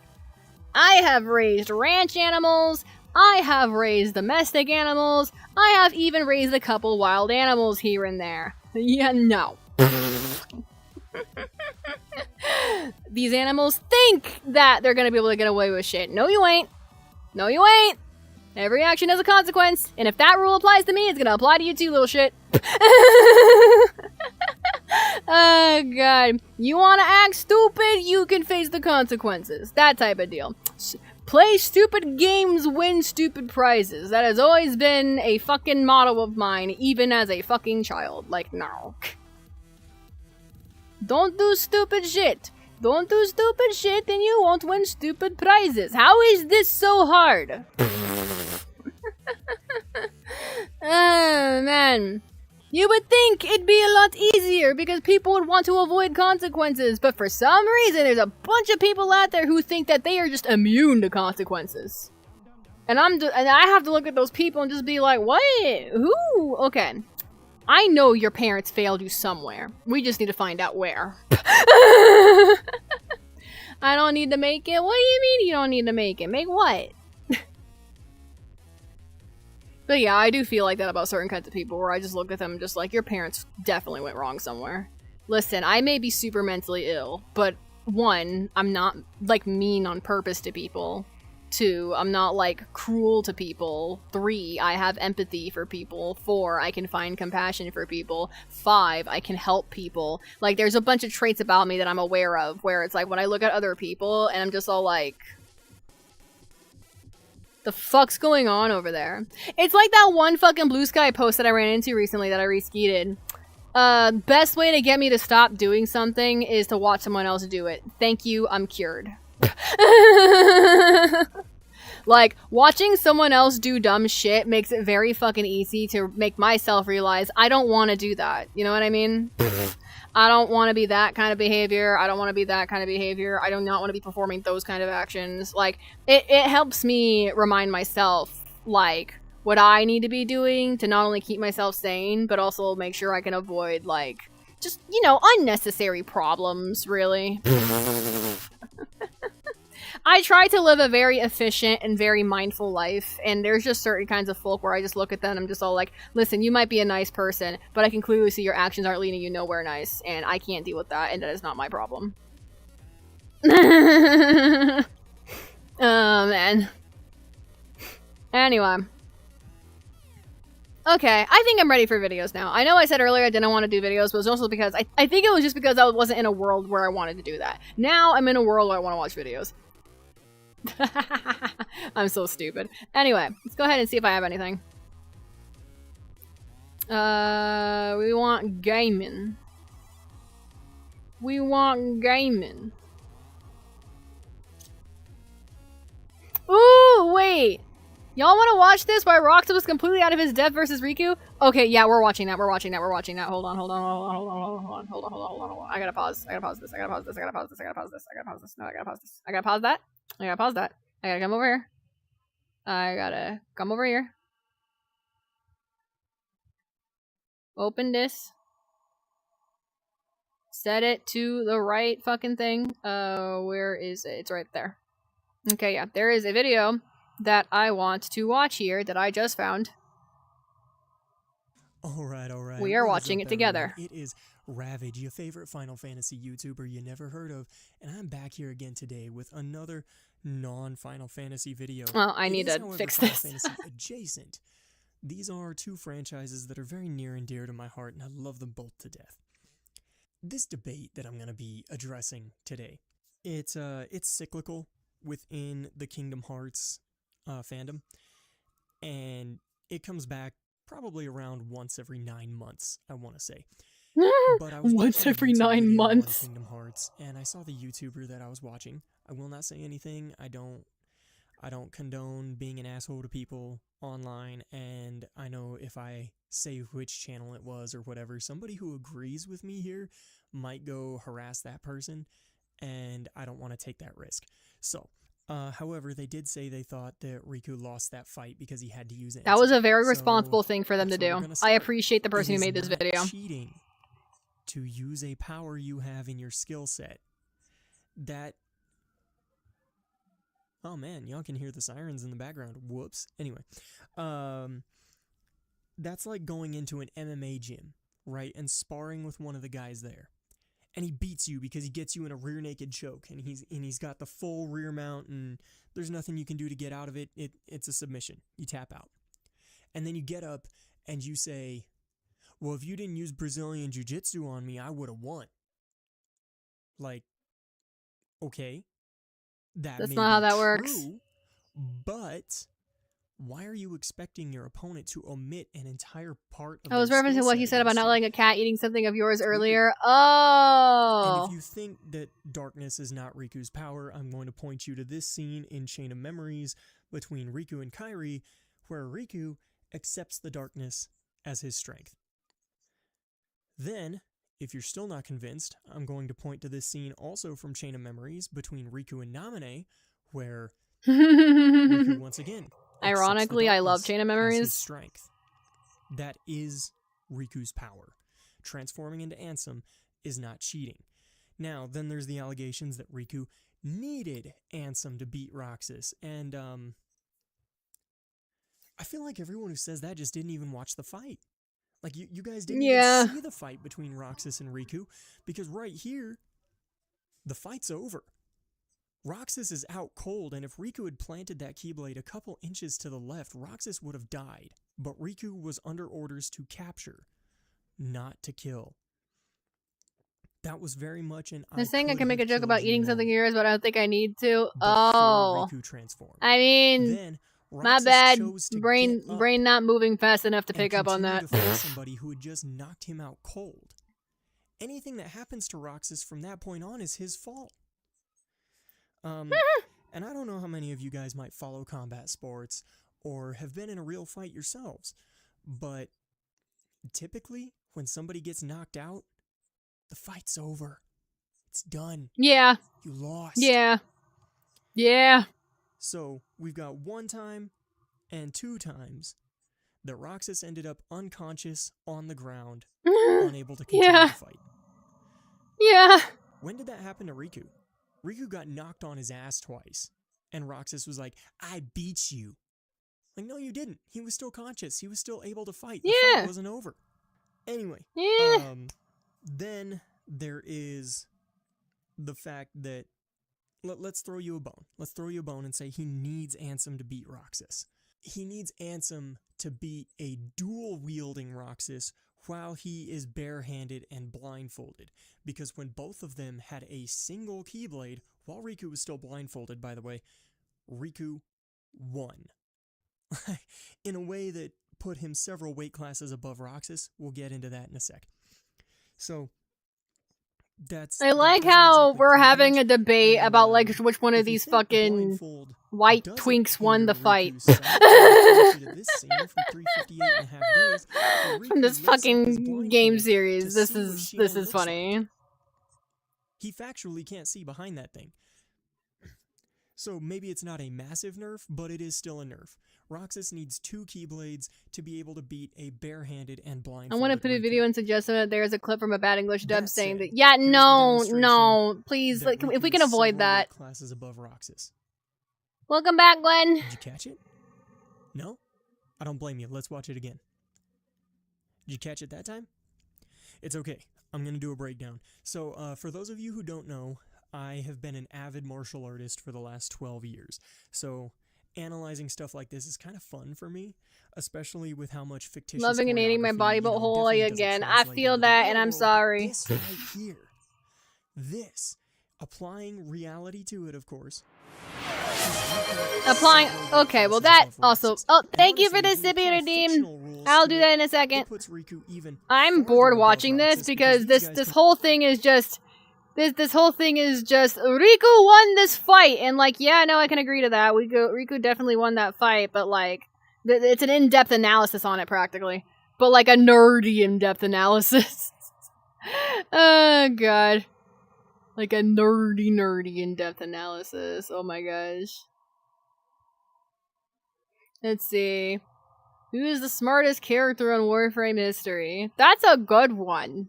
Also, is this from the same person? Hold on. No, it's not. Okay, it's from a different person. Why not? Let's watch some Warframe content. As it is with many future sci-fi games, there is no shortage of super smart individuals. Alright, let me go do in my Warframe, sippy. with every single faction in the game having Oh, where's my significant water amounts bottle? of inventors, engineers, tacticians, and scientists, with generally Give one of these types of people bottle. being in leadership Give positions bottle. within Thank their you. faction. I mean, look at Ballas, the leader of the Orchid. He was the person who created Warframes. Parvos Granum was an incredible inventor and planned out the existence of the biggest conglomerate in Warframe history that would go on to be one of the most dominant factions in Warframe. And those are just the leaders of two major factions. We haven't talked about smaller individual leaders, such as Tyler Gore or Alad V. And well, if we're talking about the smartest characters, we obviously can't forget about the legendary Albert Entrati, and the entire Entrati family, to be completely honest with you. Alright, I'm sure you guys get the point. There are an endless amount of characters in Warframe that are incredibly smart. And in this video, I'm picking out who I think is the smartest among them and giving reasons on why they could be the smartest individual in the entire history of the game. Now, I'll give my own opinion on who I think is the smartest at the end of the video. Where am I putting water? You, I'll put it back there here. are so many different options. I'm sure tons of different people will have tons of different answers for this question down below in the comments. Let's get right into it and begin talking about our first genius. Thank you all so much for clicking on this video and giving it a chance. Okay. I really do appreciate it. I need to fix the offset again. Alright, so I kind of baited you guys. We are getting right into it because before we can talk about some of the feats of these smarties, we gotta talk about what actually counts as smart. Since there's a million different ways to be intelligent, and some people will value different forms of intelligence more than others. Which is why I believe lots of people have lots of different answers to this question, and why actually answering this question is so opinionated. And there really isn't a right or wrong answer, unless you pick someone like hold on, let me pause this. Then I'm going to have some serious questions about you. I actually want to get into that real quick, talking about intelligence. We'll come back to the video in a second, but like, that is a very fun thing that they just brought up. Talking about this is intelligence and how to view it in a certain manner.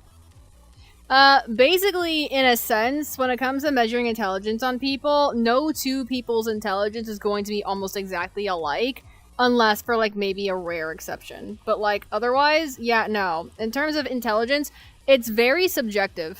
It is very, very subjective to measure people's intelligence, because like one person could be smart in one thing, but then also be super, super dumb in others. In fact, personally, I'm a great example of this. One of my biggest fucking issues, just straight up, in terms of intellect, is being aware and knowing as well of... Okay, hold on. I just realized I'm clicking on something I'm not supposed to be clicking on. Okay. One thing I know for sure about myself in terms of intellect is I struggle a lot with... Oh, hold on. What happened here? Something froze. At least on my YouTube end of things, something froze. Yeah, something froze on this. Give me a second. I need to... Ah, that's why. I was trying to figure out why it was doing that. Okay. That makes more sense now. Sorry, I was having technical difficulties on like one edge of something that I had no idea if it was working or not. It's clearly working. It was just being stupid to me. Okay, anyway. Well, regardless, let me go back up here.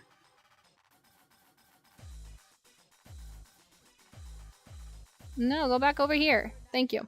Alright. Anyway. Talking about intelligence. I am very good at building things. If you give me like an instruction manual or literally just set me in front of like something to put together, I might be able to figure it out in like literally like 10 minutes.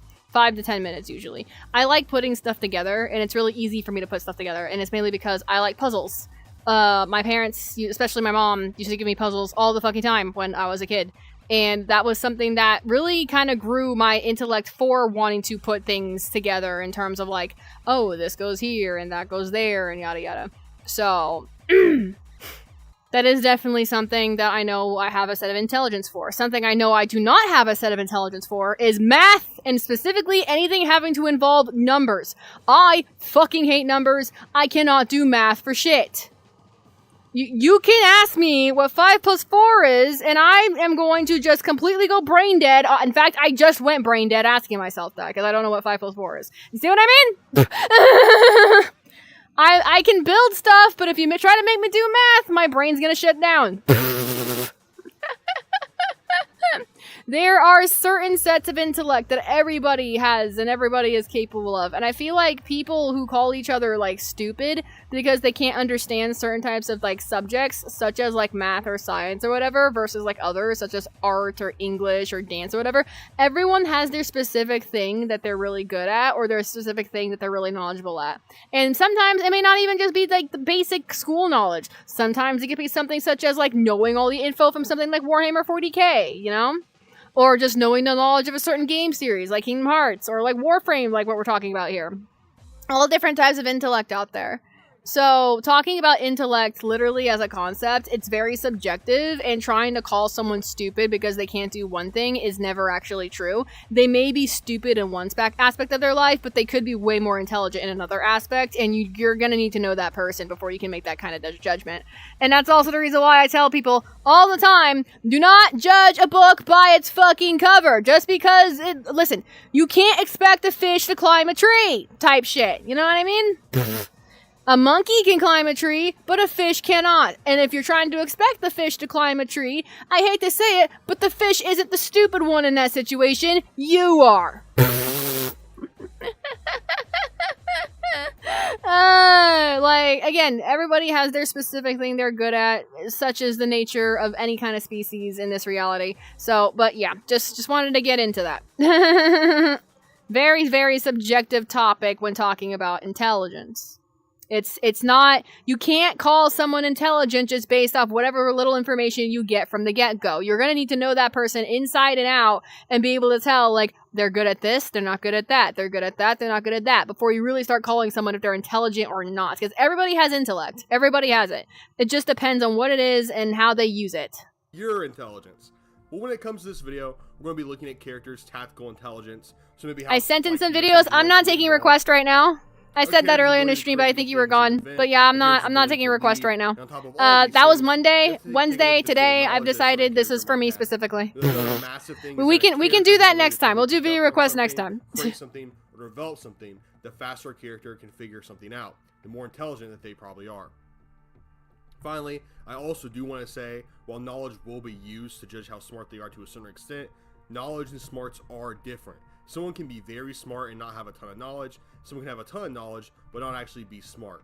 And this is a big part of the video. Yeah, that's another thing. Mortal will clearly have a lot more. You dumb? Don't worry, so am I. Again, I may be able to be good at some things, but I know for a fact I am an idiot. Most accomplishments take you at least being a little bit smart. But yeah, I just want to let you guys know how I was quantifying intelligence. And to be honest with you, and while I guess I should be careful about saying intelligence, because some people might view smarts and intelligence as different. I'm not, but you might. But alright, fuck it. This is a video about Warframe characters who use their brain real good. Brain real good. Use brain real hard. Brain good brain. Brain. Yeah. But you cannot define your creator. He can, and they probably will.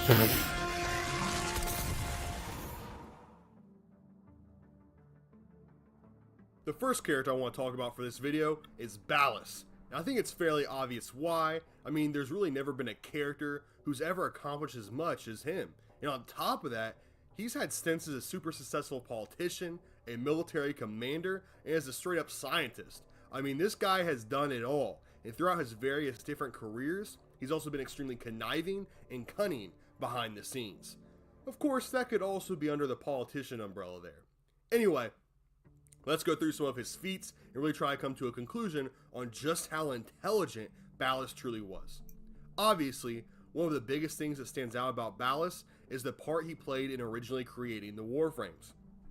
Now, I seriously doubt that he was in a laboratory. God, by your himself avatar is doing bright. all the work. I know. I'm sure he had a whole I team glow behind like a him, fucking but light. still, he was clearly in charge of whatever team that may have been. Okay, yeah, I And he's figured one of- lowering the he's one that settings ended up somewhat would receiving definitely help a all little the bit. credit for the creation centuries later. I think being so heavily involved with the creation of Warframes really does a whole lot for Ballas, because we only really think of him as the backstabbing politician, while in reality, he led the team that created the most powerful weapon to ever exist, and created that weapon while experimenting with the infestation, one of the most dangerous viruses to ever exist. To be able to work with something so dangerous and then create such a successful product while working with it is extremely impressive. It shows that Ballas I can see was my truly bedroom, a oh lord. scientist and didn't put himself above lab work. Beyond My showing that bad. he was an expert on the infestation and clearly understood the virus on a deeper level, I'm a fucking creating the glow light of a Warframes person. also showed that Ballas understood the Void fairly well, connecting Warframes to the Heart of Deimos so they would have the, some Void abilities within them. Obviously, a majority of a Warframe's Void powers come from the Tenno taking them over, but even before the Tenno were implemented as pilots, the Warframes had innate Void capabilities and were powered by the Heart of Deimos. This shows Ballas' understanding of Void power, and he built the Warframes as both conduits and magnifiers for Void power to increase their Shit strength, in my little and spot later that I to made increase the earlier strength of the today. Tenno when they would eventually take over the frames. Of course, this also points to Ballas creating a strain of infestation that meshes and works well with the Void, which would make him seem even more intelligent, but that's just theoretical. Who let Rez since it into doesn't really plutonium have, much again? proof I behind let it, myself except for in the fact that Warframes plutonium, are such great thanks. conduits for Void energy. I Obviously, like being Ballas bright. If you accomplished so can't much more handle than it, that, that's on you. Go get some throughout his shades life then. than just creating the first Warframes. He also became one of the leaders of the Warframes, which made him one of the 7 most influential individuals in the entire solar system. Oh, And to reach that Lord. point, I have been there learning was from likely Corey. an infinite amount of backstabbing, political mind games, and cutthroat tactics that had to have been utilized. Some examples of his cunning while in this position of executor that we know of is when he was able to get the executors to vote in favor of creating the sentience, when he played the sentience in the Tenno in the old piece, when he played the Orokin to side with the sentience in the old war, when he played the sentience in Era specifically in the new war, and there's likely other countless examples that I'm just not mentioning right now. Basically, what I'm getting Laughing at so is hard that I got a Ballas was cramp. I'm master sorry. manipulator of pretty much That anyone. was not So intended. Ballas' Please don't section get is cramps. already Oh being no. absurdly long for a Damn video it. Not meant to focus Oh, on him Lord. specifically. I'm going to try and speedrun the rest of his accomplishments, like his ability to create Protea, a Warframe with time manipulation powers for Parvos Granum, or the fact he won the new war and for a time was the sole leader of the entire Origin system, or the fact that he was the only Orokin besides the Entries and Roth to survive the genocide of their people, the one that he had a hand This is in, true. of course. Now, Ballas has obviously accomplished a lot, probably a lot more than every other character in the game. But now, we have to consider some things, like the fact that while his feats were impressive, a lot of them also kind of just fell into his lap. He was born into the Orokin caste, which put him in an incredibly strong position starting his life. And on top of that, he was also functionally immortal, meaning he had far more time than anyone else that I'll be talking about today, besides Andrade, to come up with his schemes and make his discoveries. Yes, accomplishing all of your goals and completing schemes is extremely impressive, but it's slightly less impressive when I you have asked and thousands of sing years sing to the do way it. sing the way We my also life have to like talk life about got the how party smart parts his that like schemes it really were, happens. because Oh my while he was god. successful in his goals, Yeah. sometimes his My goals bad. were really dumb, like destroying the solar system he ruled to make it to Tau, even though he would likely destroy Tau in the process as well, making the whole attempt pointless. Or when he decided You know, to backstab after the Orchid seeing during the war, Ballas in the and recent all it fucking did was weaken his update, position the and old force him to go into piece, hiding for centuries. like the way he looks Not in to the old mention, piece in his comparison to what he stated looks like reason for here, betraying I'm the just Orchid like, was doing yo, pretty much everything he bro does has was for turned into a Margulis, who he monster to himself survive. killed, because he, for some reason, couldn't come up with a way to not execute her.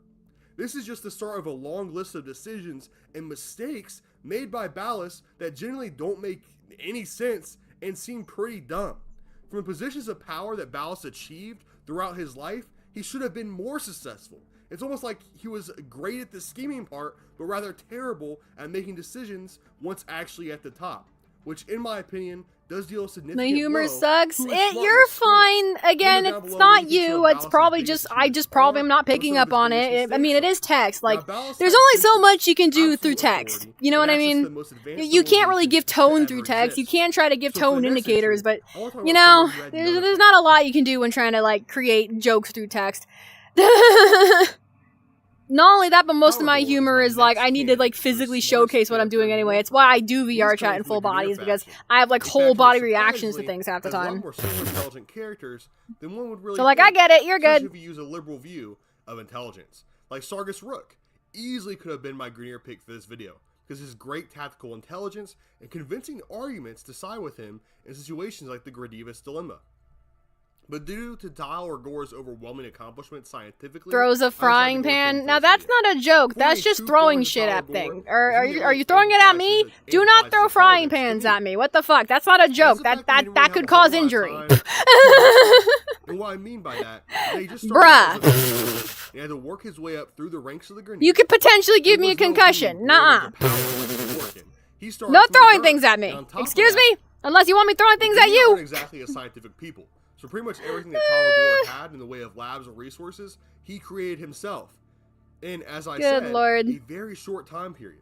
When comparing Tyler Gore's accomplishments to people like Ballas or Entrati, we have to understand that Maybe Tyler you're Gore was my likely alive imagination. for If I'm 2 your or 3 imagination, decades, not and he was only are you literally a very scientist mentally at the ill, end but of you his really life. do need to go While get those your two had- mental checked. while those Like, two had literal no, centuries I'm a to accomplish terrible what they did. hallucination More to be than having. centuries even.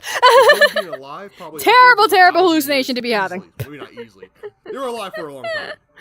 Anyway, I just wanted to put that bit in there because it's important to understand the resources available and time available when comparing their smartness. Anyway, let's jump into some of Tyler Gore's accomplishments and feats. The first thing we have to talk about is the fact that Tyler Gore actually made something of himself. It wasn't just fodder, as most Grineer clones end up being. In some way. I'm mentally fucked If you aren't anyways. sure I forgot how, the he safe went from word. I lily totally growth feel all the way that. to one of the most I'll powerful be and top throwing, but not commanders at of the people, Grineer, just where he only off. directly answered to the twin queens. Oh. Well, this is of course Okay. super impressive. Being well spoken already sets you apart. from All right, the slime clones, boy. So I'm not sure how difficult it was for someone like Gregor to make it to the top, but he did, and that's all that matters. Once at the very top of the Grineer, he did something that was very unique. Instead of focusing on military conquest and war, as pretty much every other Grineer commander has, he decided to start investing into research, labs, and science, hoping to cure the Grineer genome problem that occurred during cloning. The problem that was making them weaker and weaker as the cloning continued, and kept Grineer individuals very weak, with short lifespans and lots of deformities. Despite how beneficial it would be to the Grineer to actually focus on I used to something see like this, it hadn't ever really skinwalkers been a and thought primary the focus for voices in my Grineer head were real, and I for thought I their was living in a centuries-long Russia empire, once. with pretty much the Yeah, only way that to continue to do is something a lot of about mentally the ill Grineer shit. condition That is a being lot of Tyler mentally Gore ill shit. and That's very Captain mentally Gore, ill. Yep, who yes, both went about it you're very proving the differently. point. Tyler Gore actually began making progress very quickly in this endeavor. He created a group of Grineer known as the You Two, probably remember who were part of much that. I healthier do and more not capable actually. than a I typical Grineer fucking soldier. don't. I Well, don't according to remember cases any of of that. I how was not they there for cured any of Tyler that. I Gore, have. this was a massive I- step I- in the right direction. Extremely impressive that Gore Oh, was able to God. create a version of cloning that was healthier on his own.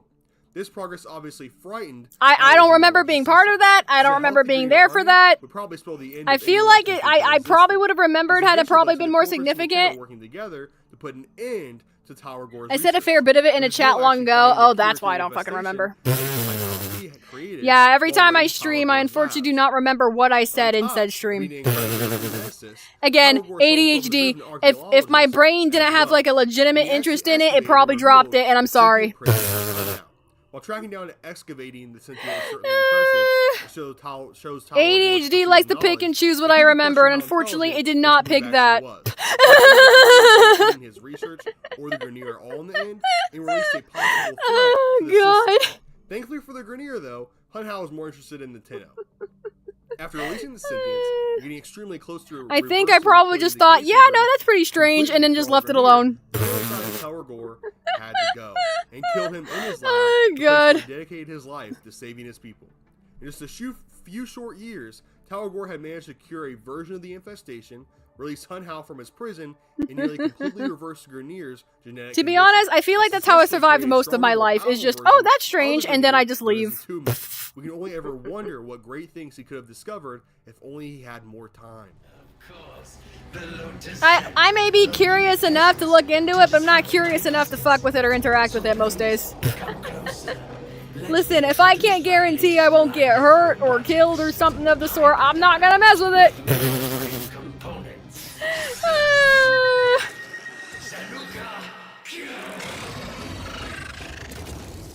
Yes, the Zanuka creature.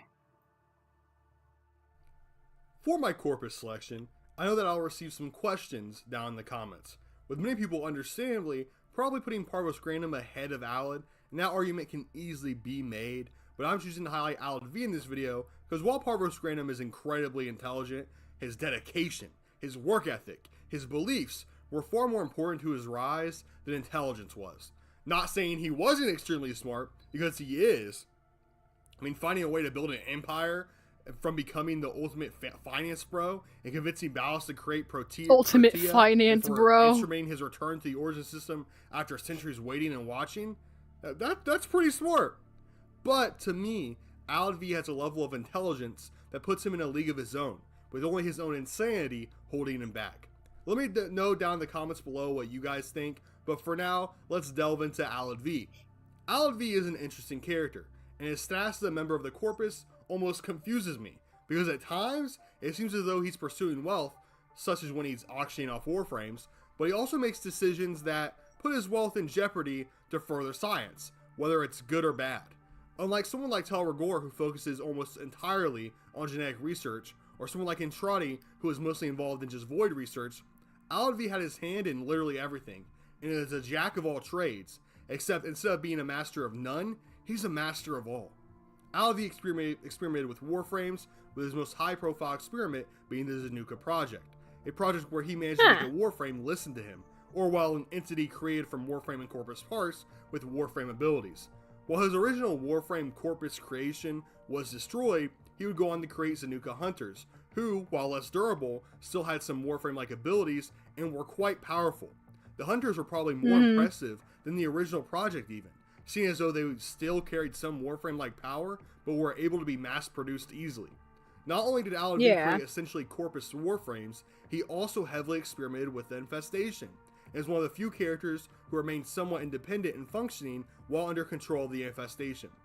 While experimenting with the infestation, Alad V actually managed to make it much more powerful, granting the infestation the ability to create hubs, known as hives, to spread more effectively, and he also gave the infestation the ability to infect inorganic beings, potentially hinting at the fact sentients were now vulnerable to the infestation that Alad had created, as well as Cephalons, as we see with Jordis. Alad V will eventually be corrupted by the infestation, and would use Tal Rigor's research to actually cure himself.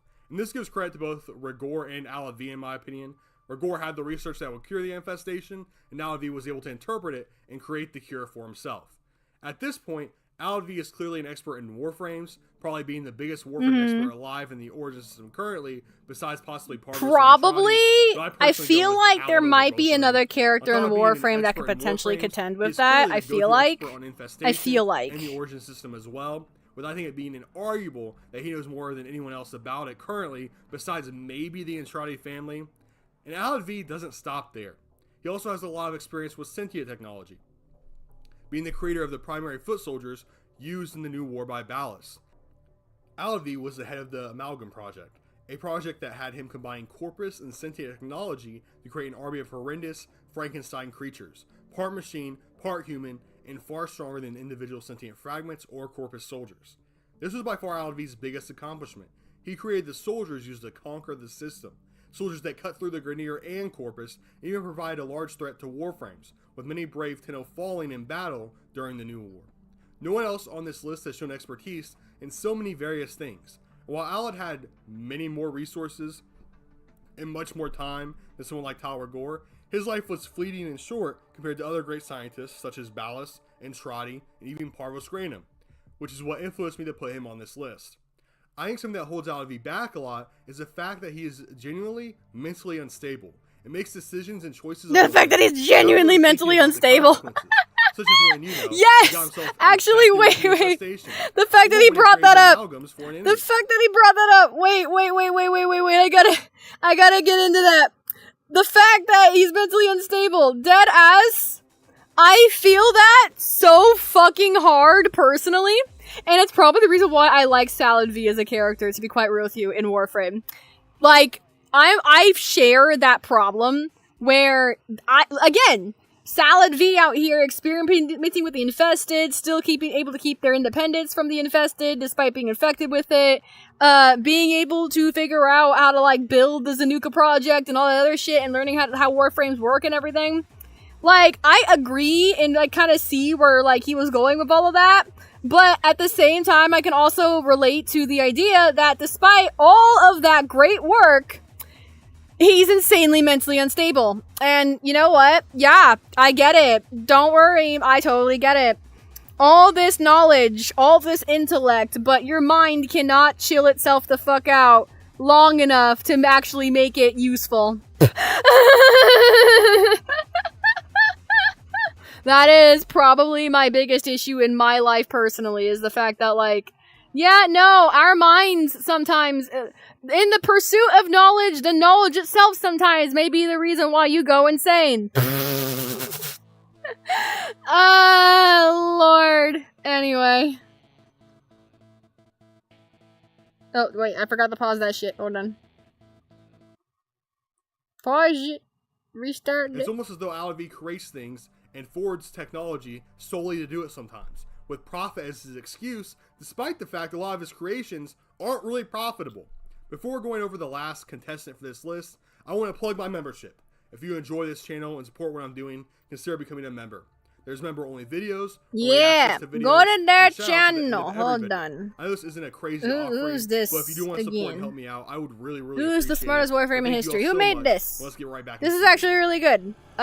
Coop the Fanatic, you get a sub. No need for misery. Good shit. Come. Good shit. Now. 10 out of 10. Good shit. Good shit. Good shit! Expend. Tau is in Warframe lore. Indeed! Hello, some Orion! for this. How you doing? It can count.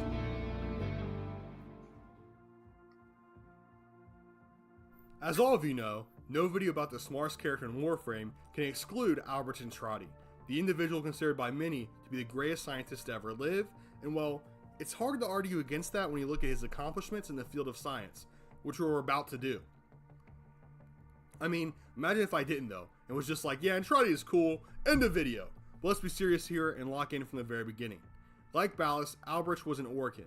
Because of his status, he had access to a near infinite amount of resources, money, labs, and the smartest, most intelligent Archimedean assistants possible.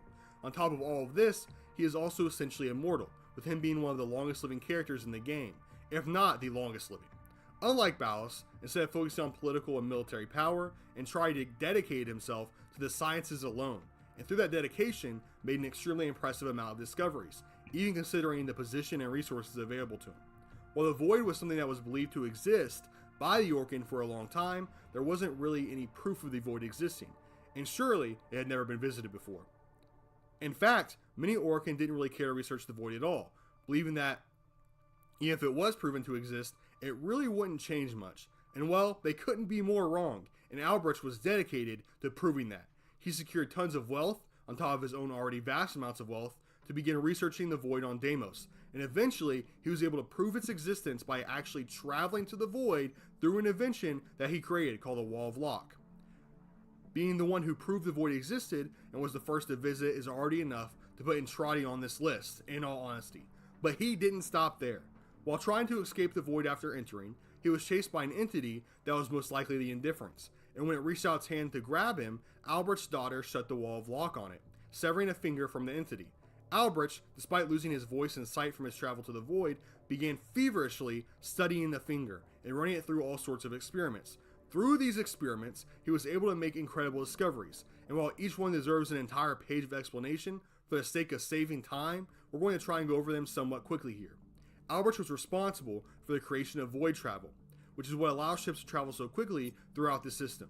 And the Void travel he researched is also technology that's used in the solar rails. On top of being used in solar rails, Urban garlic cream cheese on blueberry bagels? That's not messed up. That's just experimentation. That's different. Of course, something would be needed to actually power all of this Void technology. which led to I be doing wild shit like that in the kitchen all the fucking time. Ask me about the last time I fucking put hot cocoa in my wine, and wine in my hot cocoa. That needed it within the entire Origin system. No, I Many get that creations shit. Alberts I do didn't that have shit a all the direct time. hand It's in, stupid, like but I do it. Warframes, benefited from this creation. And without the heart, all of it would stop working and be disastrous for the entire Origin system. I mean, the idea that he created something that could send energy. Which, to by the anywhere way, within the never entire Origin system put wine is in your absolutely hot cocoa, incredible. and never put I don't hot think we cocoa even in your wine. understand how Those difficult do in the not past mix at this all. must They have will been, make you barf. especially I considering know that from continued to experience. power things while Daniels Again, was actually I innovative, warned y'all which I is was crazy to think stupid. about. While these are the most important inventions that Albert had created, there's also a lot of discoveries that he made, like his understanding of void tongue and actually learning how to translate a few of the words. These words have inherent power, and translating and understanding the void tongue could be the breakthrough needed to help deal with the entities like the indifference. While being the only person not of the void to understand void tongue, even if it is very little, Albert also sent animals I almost into the void puked eating with his Cinnamon Toast experiments. Bagels. Oh, These animals goodness. came back from the void as sentient, intelligent beings who could Okay, speak. Cinnamon Toast Bagels Finally, sounds the last really major thing I good, want to discuss about Antride's but I'm sorry that accomplishments you almost is his ability puked. to seemingly travel to different time periods to further his fight against the indifference. Also, Since I the need to void pick up exists outside bagels. of traditional time You as just we made me know it, realize I need the to pick void up can't allow bagels. you to travel essentially I might ask for anywhere that that's tomorrow ever while I'm out existed, and about. which we can see when Antride travels to 1999 into the Cathedral with the Devil's Triad. Now, how he did this is extremely complicated and involved using the infestation as a host, specifically the helmet strand, as well as transference and traveling through the void. At least that's how he teleported the Drifters in 1999, and how he sent Roth back into the past as well. He potentially used a different way to travel back in time himself, which probably isn't likely, but if he did, that would mean that he discovered two separate ways to time travel, which would be just adding to his case of being the smartest ever character in Warframe. Now, obviously, Albrecht accomplished, created, and discovered an incredible amount of things. However, he has made a lot of mistakes along the way, like an incredibly She thinks I large like amount. these kind of things, girl. I do not go good with blueberry or cinnamon. Haphazardly jumping into Well, the then void by that in point, the that's first not place, you. That's your and accidentally grandma. releasing the Your indifference grandma's the one who's into the projecting world, that onto you. which, That's not your very problem. That's your clearly has grandma's had some problem. consequences over time. I don't even know why He she's also, assuming that. For a while, Thank you for the alert, completely Gwen. ignored this threat. Instead, delved deeper and deeper into void research, discovering lots of great things, but likely giving the indifference more and more influence and power by making the void part of everyday life in the Origin system. He basically started at a stop, go back sign, or everything you've ever known will be destroyed, and instead of stopping, he put his head down and kept walking. Eventually, he did turn his attention towards this threat, but it's honestly a little bit too late. Now he's fumbling around all of existence looking for solutions. And Triad to me is almost a combination of Alad V and Ballast. If Alad V had the infinite resources, time, and power that Ballast did at his disposal, he'd likely end up much like Entradi, destroying everything in the pursuit of knowledge. And well, there's a lot of room to argue that destroying everything in the pursuit of knowledge isn't a very smart thing to do. No, I personally don't believe it is. Look, I've only mentioned 4 people on this list. However, this list could absolutely be much She is longer, dumb as why? because there are all I don't sorts of know, different characters in okay? Warframe I don't that know deserve your to be in this grandma. I'm not discussion. gonna make And who you might assumptions. find the smartest might be someone I didn't even mention. In fact, I expect a lot of you will have answers and arguments for someone to be the smartest that I didn't even have in this video at all. Characters like Margulis could easily be included in this discussion, especially when talking about her discoveries with transference and the work she did with the Tenno. Someone like Parvos Granum, who I did mention earlier, absolutely is in the discussion for the smartest character in the game. I mean, look at all he's accomplished, what he's created, and the business empire he built. Another character that you could easily bring up is someone like Cephalon Simris, Suda, or well, pretty much any of the Cephalons, to be completely honest with you. They might have the largest reserves of knowledge in the entire game, but aren't really the inventing type. I mean, bringing up Nata in this conversation wouldn't even be crazy. She was able to manipulate pretty much everyone around her and essentially defeated the Orcan and the Sentients with her planning and scheming, which is absolutely something that required a lot of I intelligence will, to since do. she does with me and I other mean, hell, people. Okay, Lloyd could be fair. brought up here Oh, too. alright, While again. While being in Tri's assistant and Like, lover, I he still has a lot of understand, knowledge. like, certain He's proven parts himself to make about certain smarter things when it decisions comes to, when it like, comes you to know, world your ending mom and your issues grandma and when it everything, can- but as I'm gonna be compared to real his with you, worst it's half. most of it's But none of my there's business. so many characters in this game that have accomplished so much, but a lot of it being through intelligence that I haven't even mentioned. And if you think someone I didn't mention is the smartest, let me know down in the comments. Let me know why you think that. Now that I've sat here and truly talked about the 10 or so characters that I believe should be in the argument, or at least the ones I mentioned in this video, I want to talk about which one I personally believe is the smartest character in Warframe.